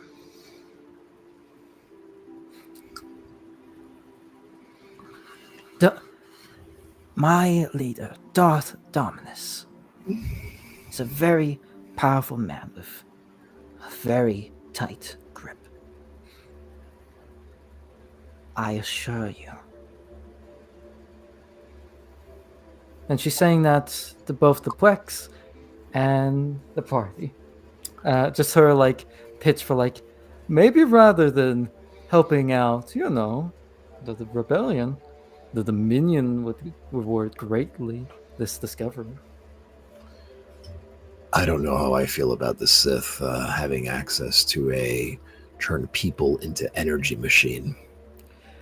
You already have many friends in the Sith. You can have weight in what happens. Your word matters to them. Let's be real. My word is just that. If I say, oh, please don't turn people into fuel, they're not going to. When things get desperate enough, they're going to start doing that. And I don't think all of the fuel sources are going to be voluntary. I'm not trying to discount what anybody's saying, but I do want to highlight that we are desperate right now. With respect to your species and the Ciciru, even though you hate them, we're desperate. We need allies. We need everybody, even the ones that hate each other, to come together. Yeah. And while this technology might not be the best, especially with what's come to light, there's certainly, we don't have the time to loiter. We need to make a decision now. We're talking in circles. Yep. Quaylak's going to, in an attempt to still address the Pwek, who is in the middle, literally the middle of all this, she's going to say, here's what I can do for you. If they do allow Dominus control over this planet, if you surrender, a false surrender, I can take you as examples to Dominus, as a gift from the CC. I can convince them to bring you to Dominus, either himself or one of his great men. You will not be made examples in the way of prisoners or to be executed. You would be made to see what happens to the CCRU and the release of the Prek race. You would be allowed to see it. It will take time, a terrible, terrible sacrifice. But with your aid and your accounts of what happens to the Prek, your race can be saved. You could be heroes. You just need to accept this deception, this false surrender, and I will bring you home. How likely is all of that? Is this I in mean- character or out of character? Oh, 100%. This is my character voice is way down here. I'm bringing up a few octaves for me. But yeah, no, how likely? Quaylax's making lofty promises. Yeah, it's like come with me. You're an I'll give NPC. Know your place. I'll give you a castle in the sky with cotton Yeah, candy outside your windows, and somebody will come kiss your feet goodnight. Lofty promises, Yeah. but we've already seen he's willing to deceive. Whether or not this is ruled as deception or persuasion, I leave to Tegan. I kind of feel like Quaylog knows she's like not exactly lying, but definitely doing the politician talking out of their ass piece. So we're gonna go with deception for him. It's the same on the way. I'm good. Oh my god, I wish I had chosen this mission with Malachi. This would it's been over 40 minutes ago. Over. Oh wow. This was definitely the worst mission to send Vars and Val on. Yeah, no, we just sent everyone on the wrong mission. Vars and Val, I feel like would have smoked Mustafar. Well, in this world, it'd just be like, all right, there's an uprising. Zap. And Vars being like, Yeah, well, this is the will of the Force. that's it. The Force wanted these stupid little raptor people to die. These machines are crying. God, that's music to my ears. Next. Force looking at these machines. This is blasphemy. I don't like it. But this is the cost of victory. What's Val doing right now? Is Val making moves? Yeah, what about? Val is at this point. Val is probably just walking towards the machine at the far end by Quaylog, and you can tell he's just got like a baseball grip, and he plans to destroy this thing. Val, wait. And I will ask, is this deception Quaylax's about to make with disadvantage, advantage, normal? What is it? Straight up on it. Straight up? With that roll and see how they react. That is a 5. Are you letting that stand or burning some inspo? May I burn an inspiration? You do have 2 in the bank. Only 2. What does the party think? Yay or nay? I'm fine with it. All right. Yeah, okay. You can burn an inspo, but Val doesn't trust you. That's very fair. Oh, shit. All right. So 21. You do see like they kind of like lower their weapons. Like they lower their weapons. They seem to kind of take that in, but they are still kind of nodding at Val as he makes his way, kind of like club grip to destroy the machines. You hear one of the raise his hand, the one with the data pad. You see him set the data pad on the ground, and he says, "We will go with you, but just let him destroy this. They said they have other factories, they have other resources. Just say you came too late." Quaylax will look to Vars and say, You may release these souls. All at one. He's the one with the baseball bat grip, but sure. no, sorry, Val. I He looks know. to I'm Val. teasing. Yeah, my I know bad. it's stupid. It's stupid easy to Oh. mix this up. No worries. Moment ruined. God. No, I'm this is done. like the So, Val. yeah, May sorry, I release was these confused souls too. on its So, one. yeah, so Val is actually at that point gonna point his blade at you and just be like, magic wielder, one of deception. I take your word that they will be safe, and if they are not, I shall take your life in exchange. And then I'll go and start beating at the equipment. Wait, and before you lay into it, Val, wait. Just wait. Use their weapons. That's not what I expected. That makes sense. No, wait. No, listen, Tristan's like about to kind of shoot from a distance and put some blasters in himself, and he's like, "Oh, yeah." If they come here after the fact and we say we were too late, but this thing's nicked with your blade, we're gonna look very suspicious. You could tell, like, when you say wait, like he looks like he's gonna like lay into you about honor, and then he just kind of smirks. Vars, you are the smart one. And then he'll just kind of nod for the Poix to do what you came here to do, and Val shall be waiting. So after that, the group kind of gives them the nod. Bell kind of tells them they can go back. They do pick up their crowbars again, pick up their blasters, and just demolish the technology around the area. And Quelo gets probably pretty uncomfortable for a second for you, especially as they break that generator and you feel the energy, kind of the souls being released. Because for a while you feel like torment amplify, and you just kind of start to feel it fade away, and until it's almost like that feeling when somebody's like blaring music and then you hear it just completely stop. Kind of that empty feeling. Quay looks a little in shock at the moment, both from that and the promise from Val. So she's just like, it is done. They are gone. The torment, the screaming, it's gone.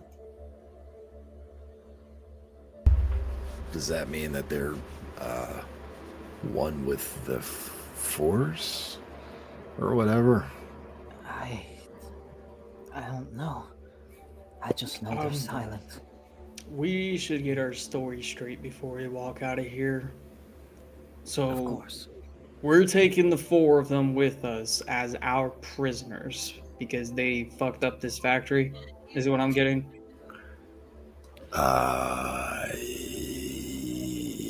Yeah. So we'll be like, don't worry. You don't need to punish them. Don't waste your time. We'll take them. I already wanted one of them. That short one right there. Yeah. The other 3, they're just extra. I will tell them that my masters look down upon rebellion so hardly that they would want these as examples, for these to be gifts to my masters, to the Dominion. And for these gifts, they will look upon the CC room most favorably. It's, given how lowly they see them, it will not be difficult. We're depending on a lot of lies from this one, Bars. Yeah. Man. Whatever you say, boss. On the same topic, she'll turn to the Puek. And then to the party. I believe that the Puek should have some faux injuries, some false cuts, shots into them. If you would not mind to show that there was a struggle here, rather than coming in clean and uninjured. If you are willing, we will not kill you. I mean, we could just say they dropped their weapons after they destroyed the generator. Or that they did what they sought to do. Or we could rough them up a little. I don't know. Val just kind of gives a smirk and goes, Val shall give you an instruction in combat, since you shall fight by Val. You will need to know how to use those weapons. Well, whatever it is we're gonna do, we gotta do it quick. They're only gonna believe. I'm sure that are using the droid outside to kind of monitor us and track our progress, so they know we've been gone for a bit.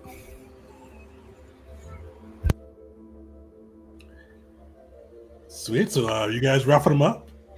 Yep. Yeah. If they Val will how to actually use turn the it weapons first hand?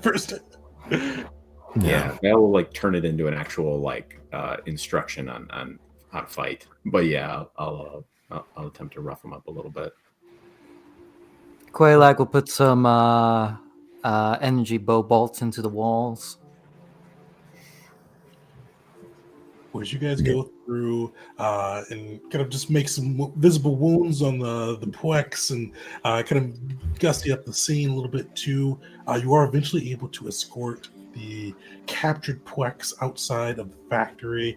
And you do see kind of the barrier around or the surrounding security force is still in place, but you also see that the envoy, the CC envoy has arrived and is standing next to the security droid. No insight on that, so he doesn't look super happy. He kind of calls out to you guys and he goes, "Sensors showed that the power readings have been disrupted. We've lost a whole crop. What happened down there?"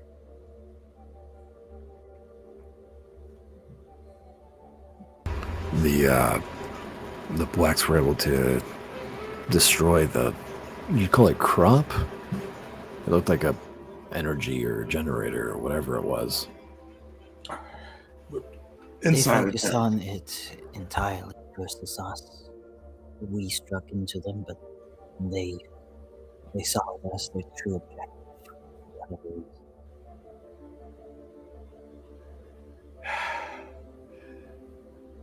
Unfortunate, though it is good that you brought the 4 of them alive. They can help fuel the next batch. Quelac will hold up a hand. If they are to be made examples of, I have much to tell you on my masters. They look down on rebellion. Here, this is a recent report of the Gamorrean homeworld, who had a recent rebellion. And she'll... Oh, that hurts my ears. 1 second. Gotta change those batteries. We're good. Also, We're good. I'm taking the small one right there. I'm taking that one. If you look over that, you'll understand our views on rebellion. The Dominion's views on rebellion. A gift of these Puex would be most favorable, and would greatly increase your reputation with my masters. The examples they would make of them are cruel, and will very much show the Puex to stay in their place.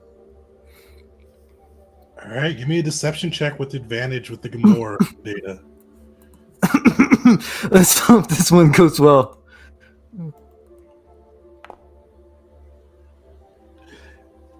So you see the envoy nod and say, "Fine, take them to your master.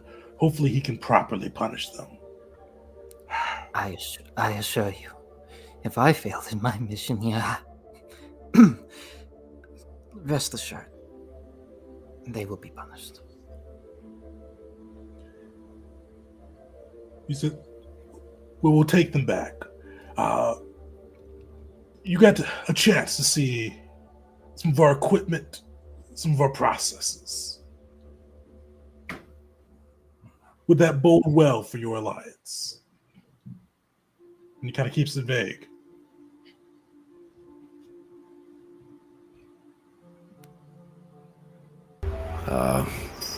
Potentially. We don't have the clearest understanding of how it works, but we might need to explore some more of that. You see he nods and kind of looking at the Puex as he speaks. They were spared from this fate. But if we are to be allies, and seeing between what you've told me and what Senator Avon has told me, I would prefer you and your Tefanda Station alliance with Dominion, the Mandalorians, the Hutts, be allied with us.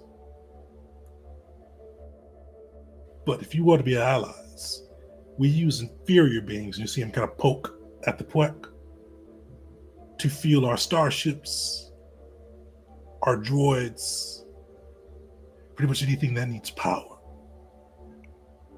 We will not stop if we are part of your alliance. Rest assured, your technology will continue as it is. At least from the Dominion's point of view. We have a much greater understanding of this kind of power, but have never encountered technology that directly uses it in such a way.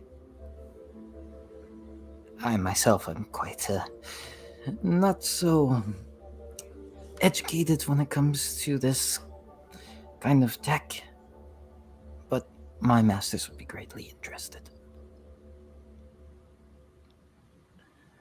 You see, he nods and goes, well, if that is understood, we shall be allies. We will not give you our entrenchment technology, but we will share our droids, we will share our starfighters, and add them to the Devonda Station cause. We'll be happy to, if you do provide us with resources to entrench, we'll be happy to convert them into energy and power. Is there any chance of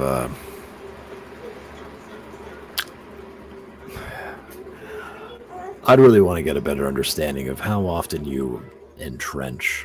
Is this an everyday thing? Is it a constant process? Gotta see him think like, daily,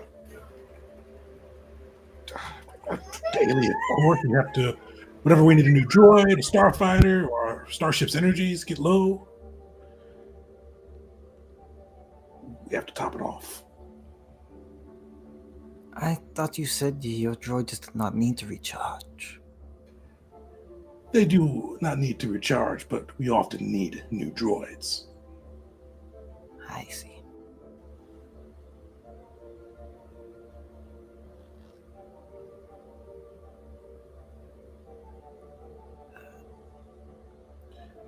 Well, do we have a partnership? I was going to say, what if we provided a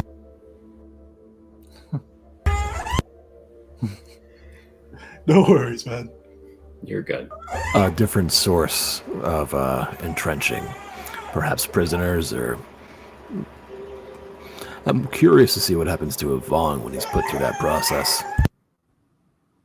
We'd be most happy to accommodate you. If you do find Vong collaborators, inferiors, send them. We'll be happy to entrench them.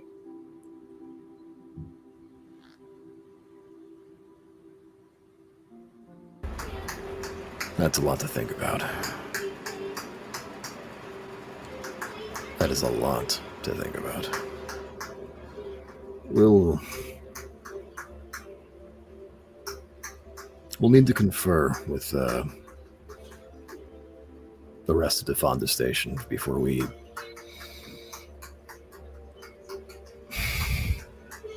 See, other members of the galaxy might not take to the idea of entrenching sentient beings that can communicate.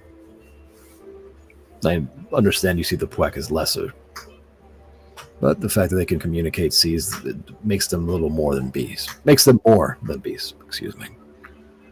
That's the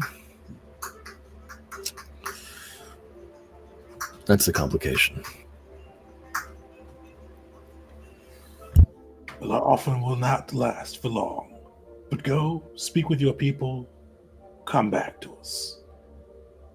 If we do not find allies with you, we may have to side with the Republic. But go, take your time. I will provide you with the communication codes to reach us, and we'll be waiting for your response.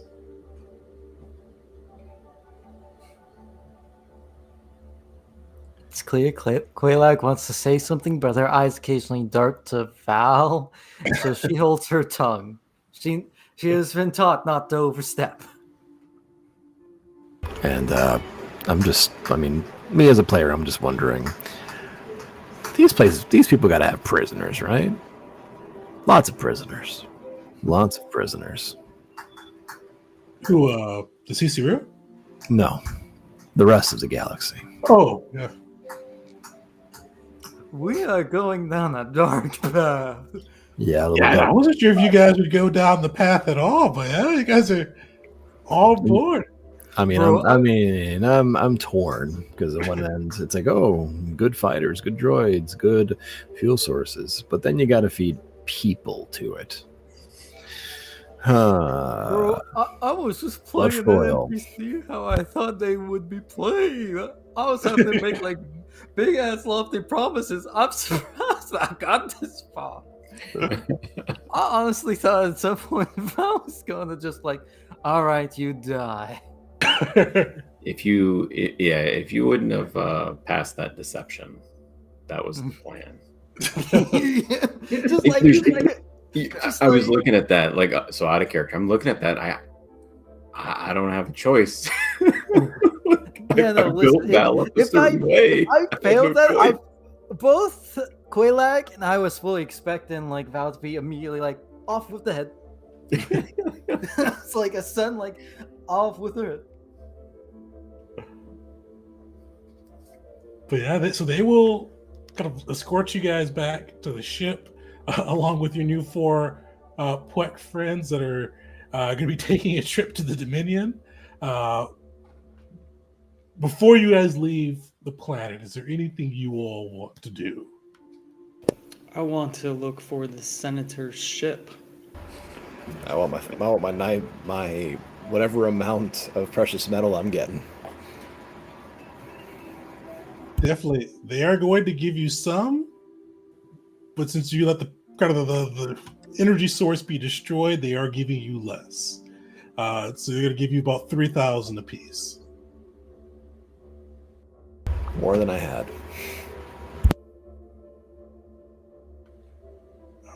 And you said, Tristan, you're looking for the senator's ship? Oh yeah. Bro's gonna do it. He's gonna rig it to blue. No, I just wanna see if it's where we left it, if it's in the same place. Because we noticed it when we first got here, right? Yeah. So I'm just looking for the senator and entourage, if he's got one, or just the ship, just to see if he's still on the planet. And really, that's it, because this dude's been gone for a minute. So. Oh, in game, it's just been a couple of, before you guys left the envoy, it was about an hour. But now between all the factory stuff, it's been a couple of hours. But his ship is still there. And you don't see him or his guards, but the ship is there. Yeah, I just kind of look to the others as we're climbing aboard the ship. I'm pretty sure that the senator would have no issues with the way that they do their technology here. The fact that we've kind of left them in a limbo of a decision on our side kind of makes me worried. And if they do hold true to us, he knows where they live, and he's friendly with the Vong. So the Vong will know where they live. We're going to be coming back here one way or another. Are we in the shuttle so the CC room can't hear us? Yeah, that would be my intent. I don't plan on having this conversation out in the open, but So Val just saying, Val will return here after I train these 4 warriors and we free the rest of his people. Three. This one's mine. Tristan, we're I not. thought you were taking the other one. Yeah. But this one's tinier. When are you gonna? And I'll train him in the Mandalorian way. We'll see whose warriors are better. My one warrior versus your 3 at the end of this. We'll see how they fare. Actually, Val kind of nods to that. And wait, are you talking about killing the senator? Is that? Sorry, my attention's been a little bit divided. Oh no, that's a cool idea though. We should talk about that now. I mean, we could kill the senator. I'm not gonna say no. Yeah, it's a republic. Who cares? Whatever. Well, boo-hoo. They've got thousands of them. Right? Hundreds? Who knows what's left? I don't think the CCU would let us do it in their space. So we should ambush them right before they jump to hyperspace. That's the CCU would have liked that on their planet. So let's wait till they're not on their planet. And then we'll just gank them. We'll just come up from behind them and say, this is a sweet good night, and just Surprise, motherfucker. yeah, right. Oh man, tell her die, motherfucker. Right? Truthfully, this senator has done the most damage to the Republic. Yeah, whether he realizes it or not. And while I would, as a part of the Dominion, I care little for the Republic. I know little of its. Yeah, look, And the last. I know anyone who vouches for the Vong is an enemy of the galaxy. I know, but the last thing I need is to add any more fuel to their propaganda videos about why we're so bloodthirsty and killed an innocent senator and all this gobbledygook. That's why you gotta get proof. Innocent? Here's the proof. Not innocent. I mean, Maybe the Fonda station should try to present itself as more bloodthirsty.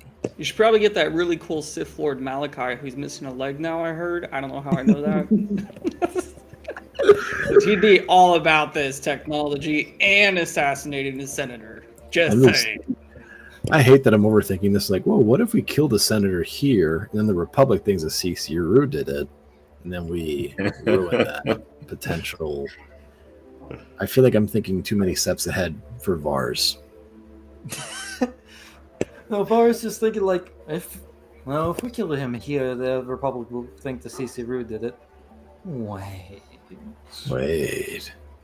I hate the Republic now.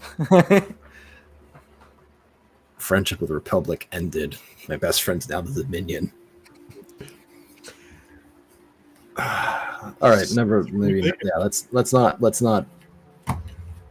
agitate the galaxy. No, not just maybe today. No. Damn it. The galaxy suffers another.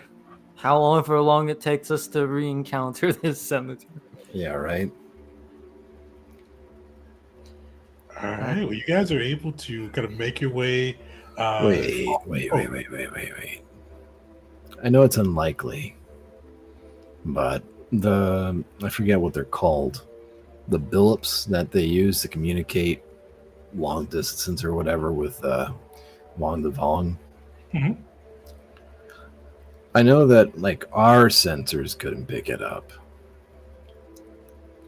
but could the Night Sister Quaylag do it? This emptiness, is that a thing? Do you have foresight? Tegan, you were the one who built her. I can't remember if I gave them that or not. I can't. Yeah, it's been a bit. It has been like 3 or 4 years.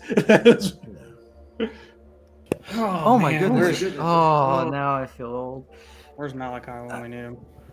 No foresight. Dying on Malachi. unfortunately. Where am I at again? On the floor on Mustafar, yeah. the lava planet. Mustafar. There we go. I hate lava. That was as much as it right, man. It burns and it gets everywhere. It burns and it makes me ashy. I'm sorry. That would also fit with Anakin. Yeah. It's like, sounds not so bad now, is it, you big crybaby? So, no foresight, unfortunately. But if I'm not mistaken, Quaylag did crit a few of those Christmas saves earlier. Would she be powerful enough for the Force to pick that up? Either way, even if you had the foresight, you'd need to get onto the ship. But with foresight, you'd be able to kind of pick it out. Do you guys want to break onto the senator ship?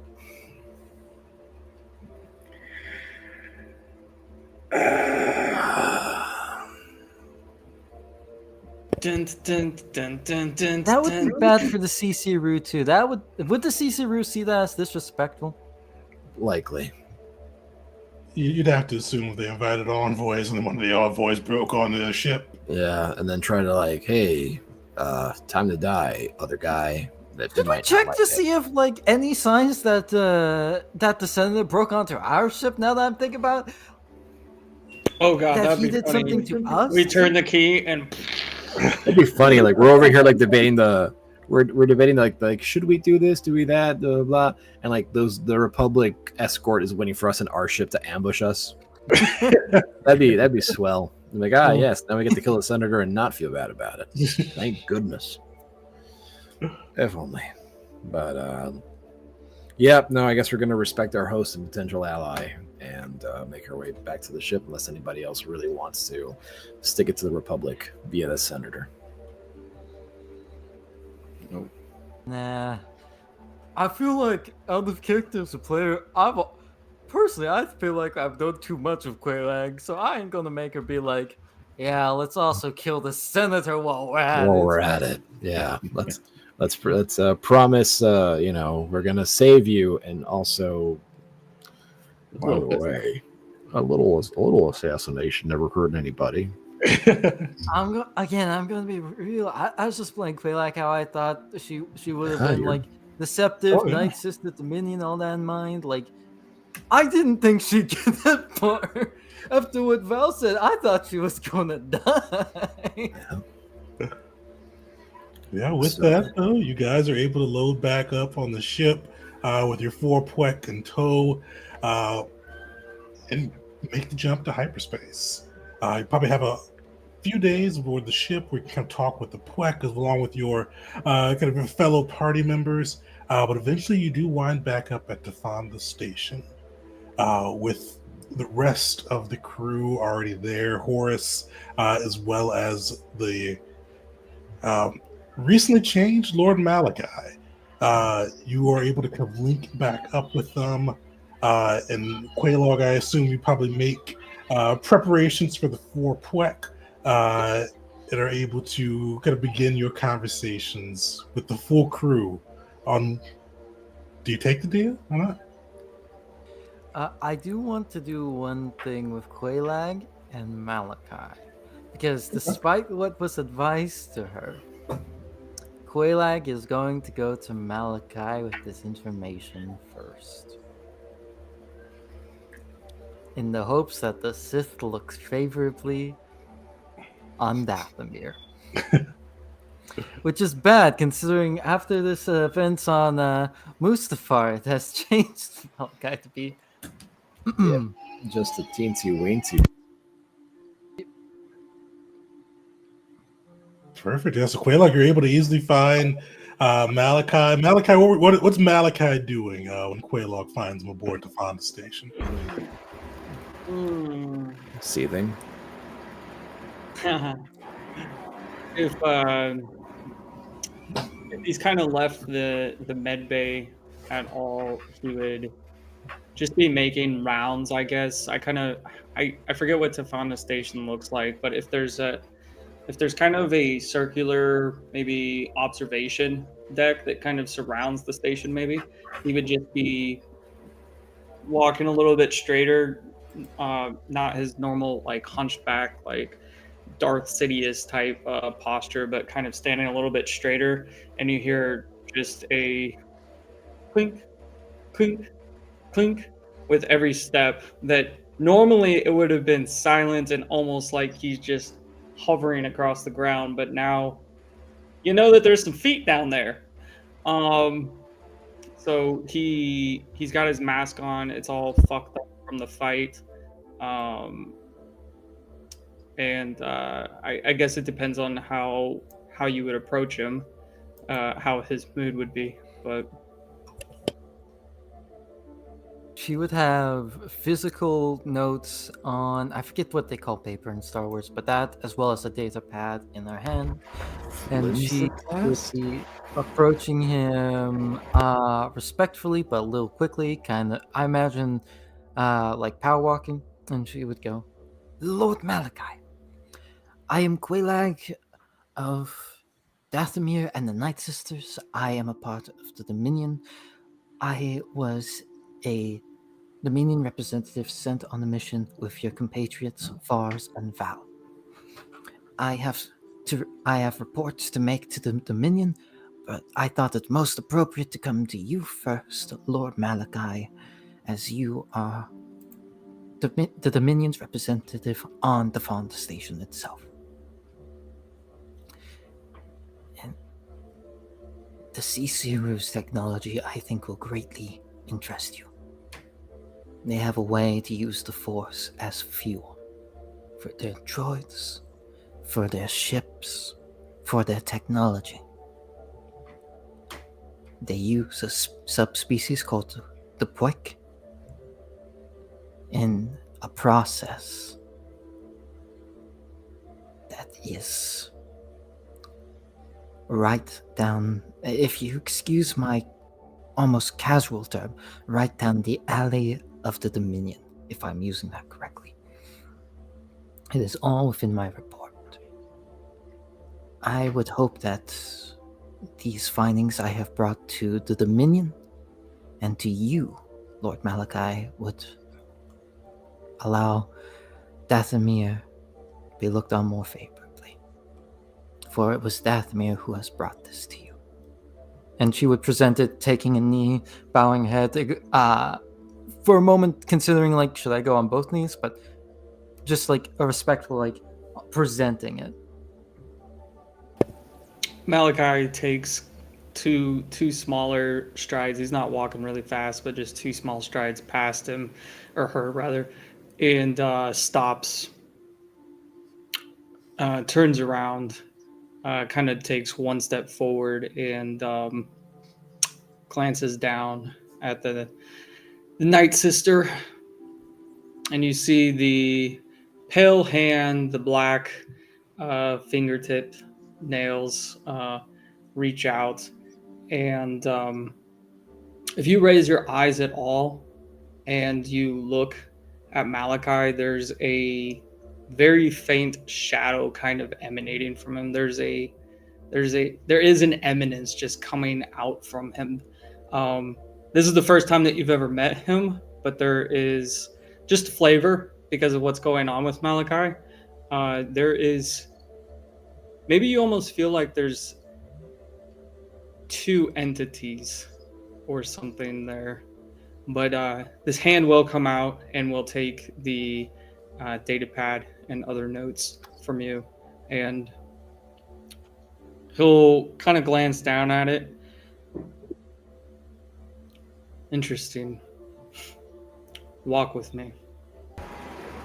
And I'm going to come up with something that we can potentially discuss in that, and I don't know, I'll work with Tegan, but I got ideas, but right now I'm almost 4 a.m. and I'm dying, bro. So The big question is, how does he read it? you assholes. I'm just like imagining the Daredevil sight. It's like, Your joke was superhero. so powerful, you made Val disappear. No, he's still there. Who's there? Yeah. Oh, it on my screen it showed him leap out. Okay, yeah.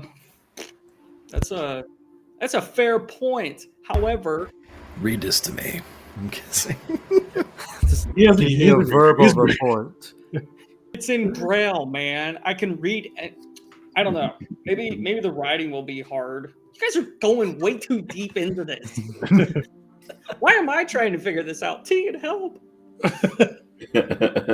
But unless there's anything else Malachi would add to the scene, I feel like that's a good place to end that right there.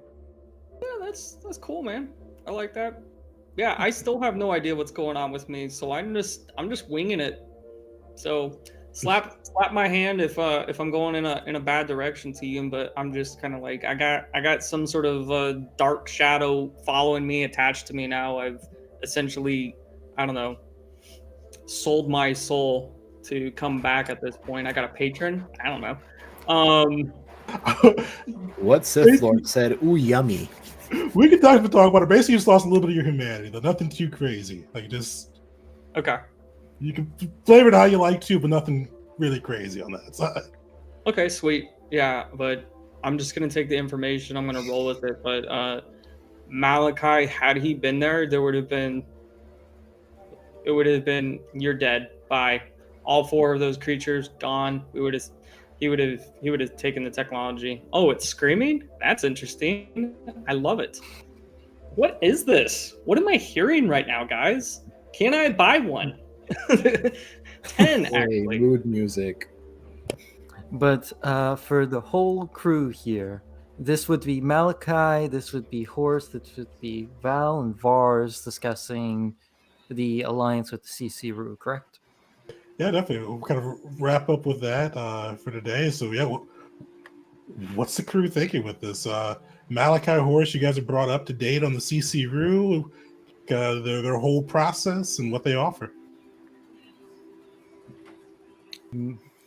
Before we do that, just kind of why the Puek that came with us, Val would ensure that they're safe and that they are on Tafana Station and not given over to the Dominion. But if they wanted to go and train with, Val would offer to train them, or I guess if they wanted to go with Vars and be trained as a Mandalorian, that'd be okay too. But yeah, so his goal would be to arm and train them, and he'd use the 3,000 credits to help do that. Oh, nice. Yeah, unless Quaylock puts up a major fight, which I can't see she would after having her life threatened. Yeah, you could definitely keep the Puek on the station and kind of start training them.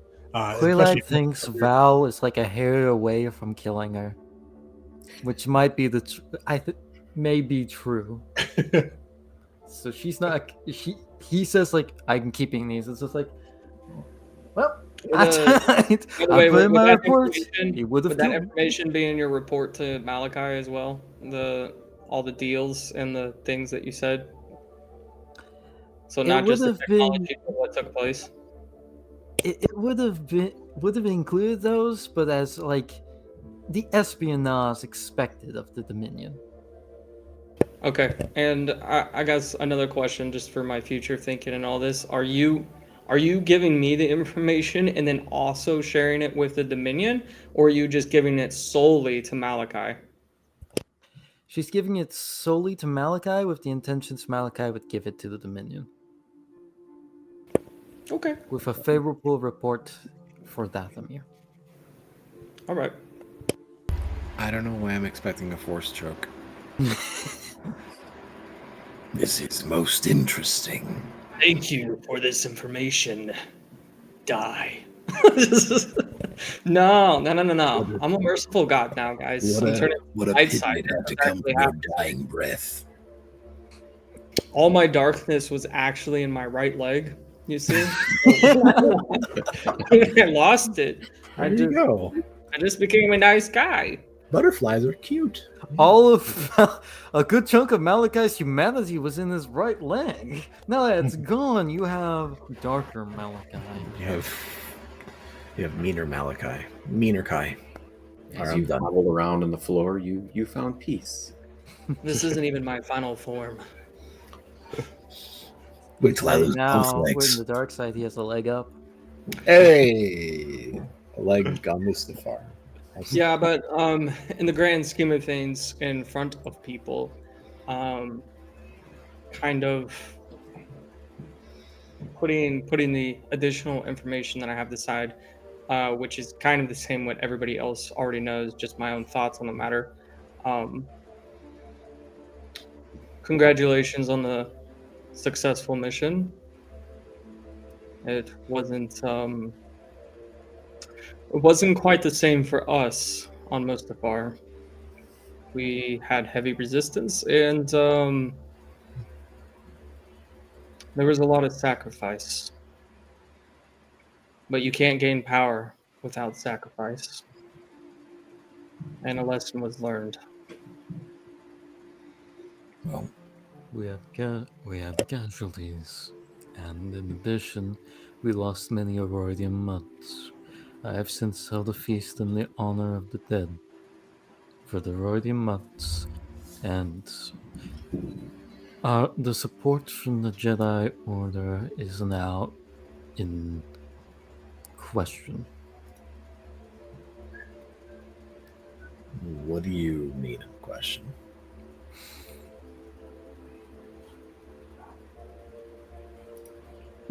They no longer look favorably on me, for I have lost another Jedi. Oh. Pardon. Yeah. I also lost his master before, and with him falling, I may have had an outburst because of my grief and my own frustrations with the jobs given to me by the Jedi. Ah, that explains what I must have felt a couple hours ago.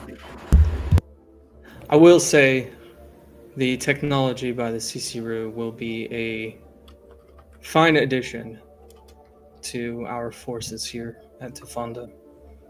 It is blasphemous, but this is the cost of victory. I wonder what will happen once you put a Vong in it. I had the same thought, Yes. but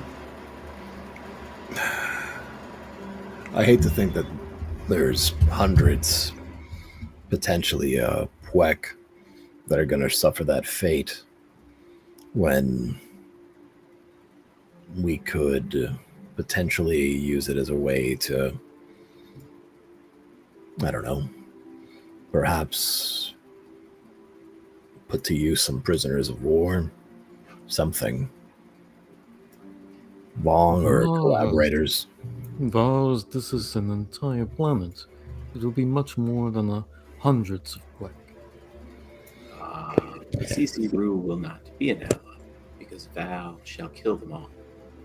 But the Poek will be an honorable warrior race that shall aid us against the use of bow. They do show defiance and a great strength and willingness to achieve victory no matter what. This, and from what I read on the reports, they had some measure of capability with the CCRU's technology. At least what I read, one had a data pad. This sounds promising.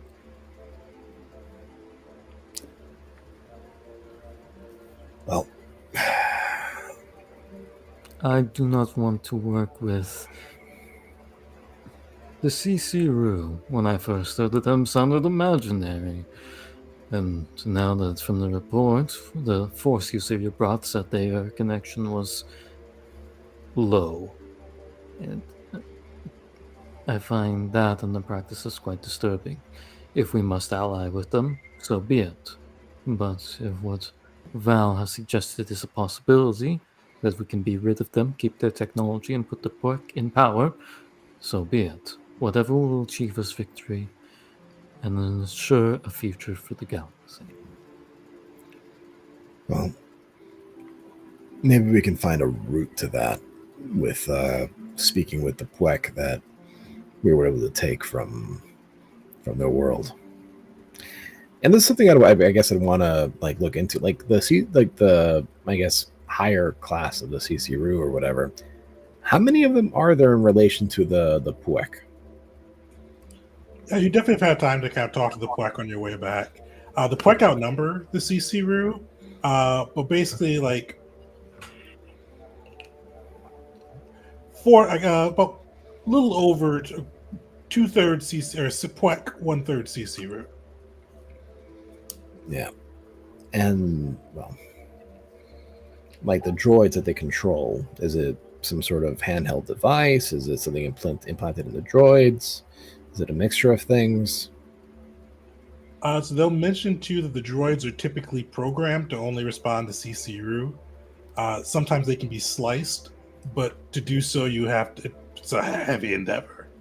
You got to usually take one captive without breaking it, without it self-destructing, and then try to reprogram it manually. We would have to rebuild the very core of their droid force. If that is what we must do, so be it. I don't. As much as what the CC Rue are doing to the Puek is a wrong, bad thing to do, or unethical, whatever. We can't exactly throw everything aside and come to their aid when the Vong are knocking on our door, so to speak. They're still a very real threat. He's gonna gesture over at Malachi and like, as you all have been recently reminded of, as we're sitting here trying to figure out what to do with the Puek and the CC they're making Terrant attacks. They're taking other worlds. They're doing whatever the hell the Vong do, and they're doing a lot of it. Failing in our mission is going to have catastrophic consequences. Yeah, but what of the Vong projects that we don't even know about yet? It's a big galaxy. I feel like concerning ourselves with the liberation of the CCRU, or the liberation of the Puex from the CCRU, while a worthwhile endeavor in a different era, maybe 10 years ago, sure. But right now, the Vong are in it to win it, to take it to the galaxy from everyone. It might not matter. I think what you just said is exactly what you need to understand. And if this last mission has taught me anything, it's that I've been holding back. I've been fighting to kill, but I haven't been, I don't know. I haven't been doing. We're being exterminated, and we're not acting like it. We're running through the motions. Their technology might be some sort of abomination to you, Jedi, but I feel that conflict. You should embrace the direction that you're being pulled. You should stop resisting. And this technology, sure, train these small creatures to become warriors. Perhaps we can find an alternative fuel source, but right now we have a droid army and fighters and an entire group of capable warriors that can be trained and added to it. Throw away your morals. These are holding you back. Okay? Maybe it keeps you grounded, but for how long before it's too much? Before Vars dies? Before all of the allies that we gain die because we wouldn't make any sort of sacrifice because we were worried about some lesser species, as is in this report being said. Who knows how long their civilization's been there and they've been looked down upon or used like this? They're fodder. They're being used as they are serving their purpose. And perhaps once this conflict is over, the Republic, the whatever we want to call us, whatever type of civilization exists, if it exists at the end of this, they can handle that. They're out in the middle of nowhere. We just figured out where they were. Why are we trying to change them, embrace them, bring them in, use them, exploit their technology, and let's kill the Vong in any way possible? Because I'd much rather get back to killing all of you. Spoken like a Sith, the quick and easy route. There is something more to the quick CC and room I decisive do not route. like.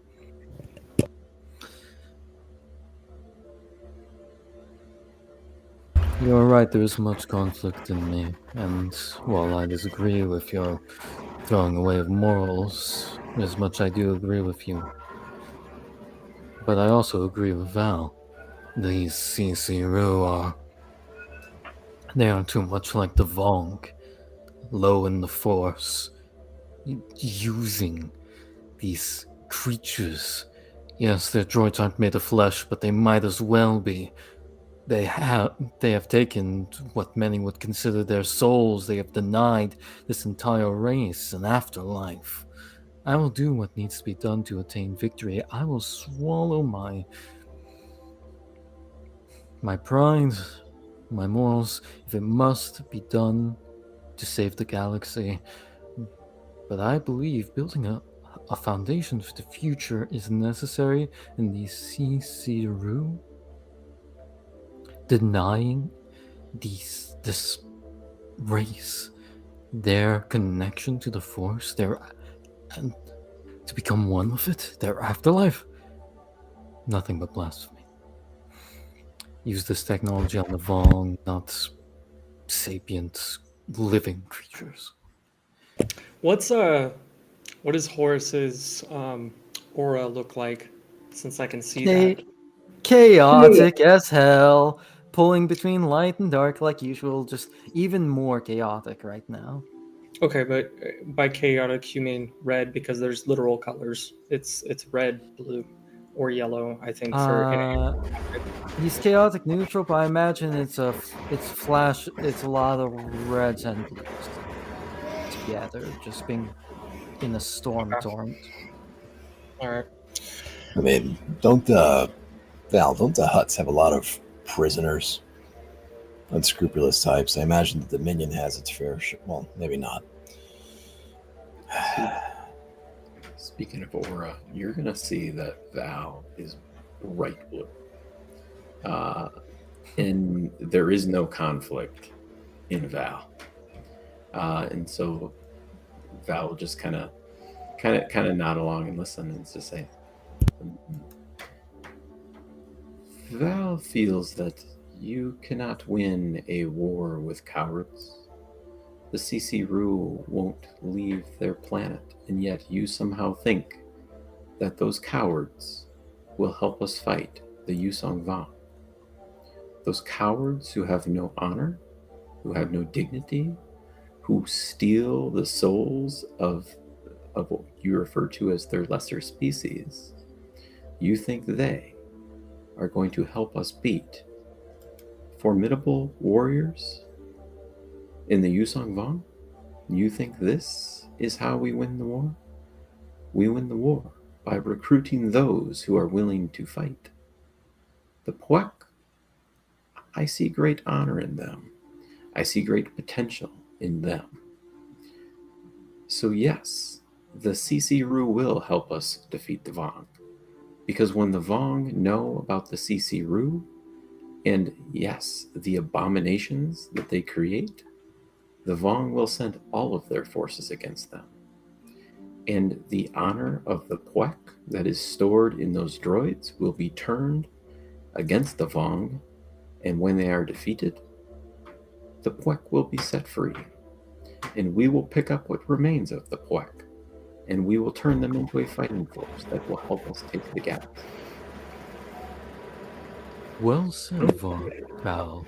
Well said. It's a possible feature, and it is a waste of time. It is not.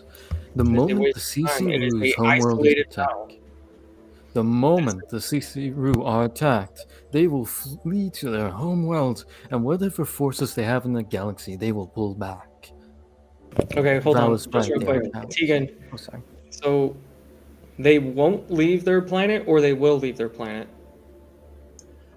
They are going to send droid forces, but one of the people told you earlier, the envoy, that they don't like to leave their planet because if their souls are died on an unconsecrated planet, they're lost. Okay, so that's a religious and cultural belief. All right. So for the sake of keeping it consistent, but I also need to go. Vars is going to storm out and say, "I don't know what the hell to do with this." All right. Hey, Simon. Good to have you on. So what is the crew thinking before we wrap this up? Are you guys taking the partnership with the CC Rue, using the CC Rue as bait? Which you could take the partnership and use the CC Rue as bait, actually. What are you guys thinking? Malachi, I'm in favor of the second one if we're keeping it super simple. I'm in favor of exploiting them, using the like. I'm playing both sides as far as how I've explained it. I am fine with how they are using their technology and how it's fueled. And I'm also fine with creating this warrior army that these guys want to use. And I'm also fine with finding an alternative fuel source. So every point that's been made, I agree with it. I just think that it's a waste of time to focus on the CCRU when they are willing to help us fight the bomb, and that everything that we're not happy with that they do, that can be settled when we actually have the time to focus on that, which would be after there's not a single Vong left in the galaxy.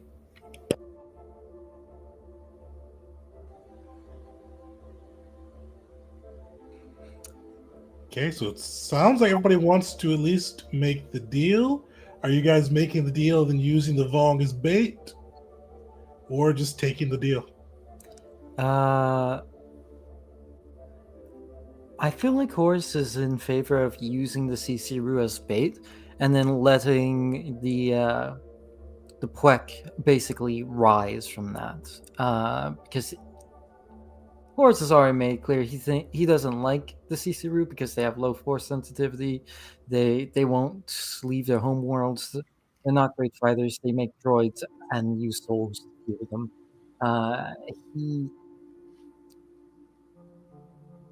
He's got opinions and he's in a rough place right now. So, despite that kind of vote, I want to hear what Val has to say. Yeah, so this is very interesting. I don't know. I almost have to think about this for a little bit maybe off session, but yeah, Val would be certainly in favor of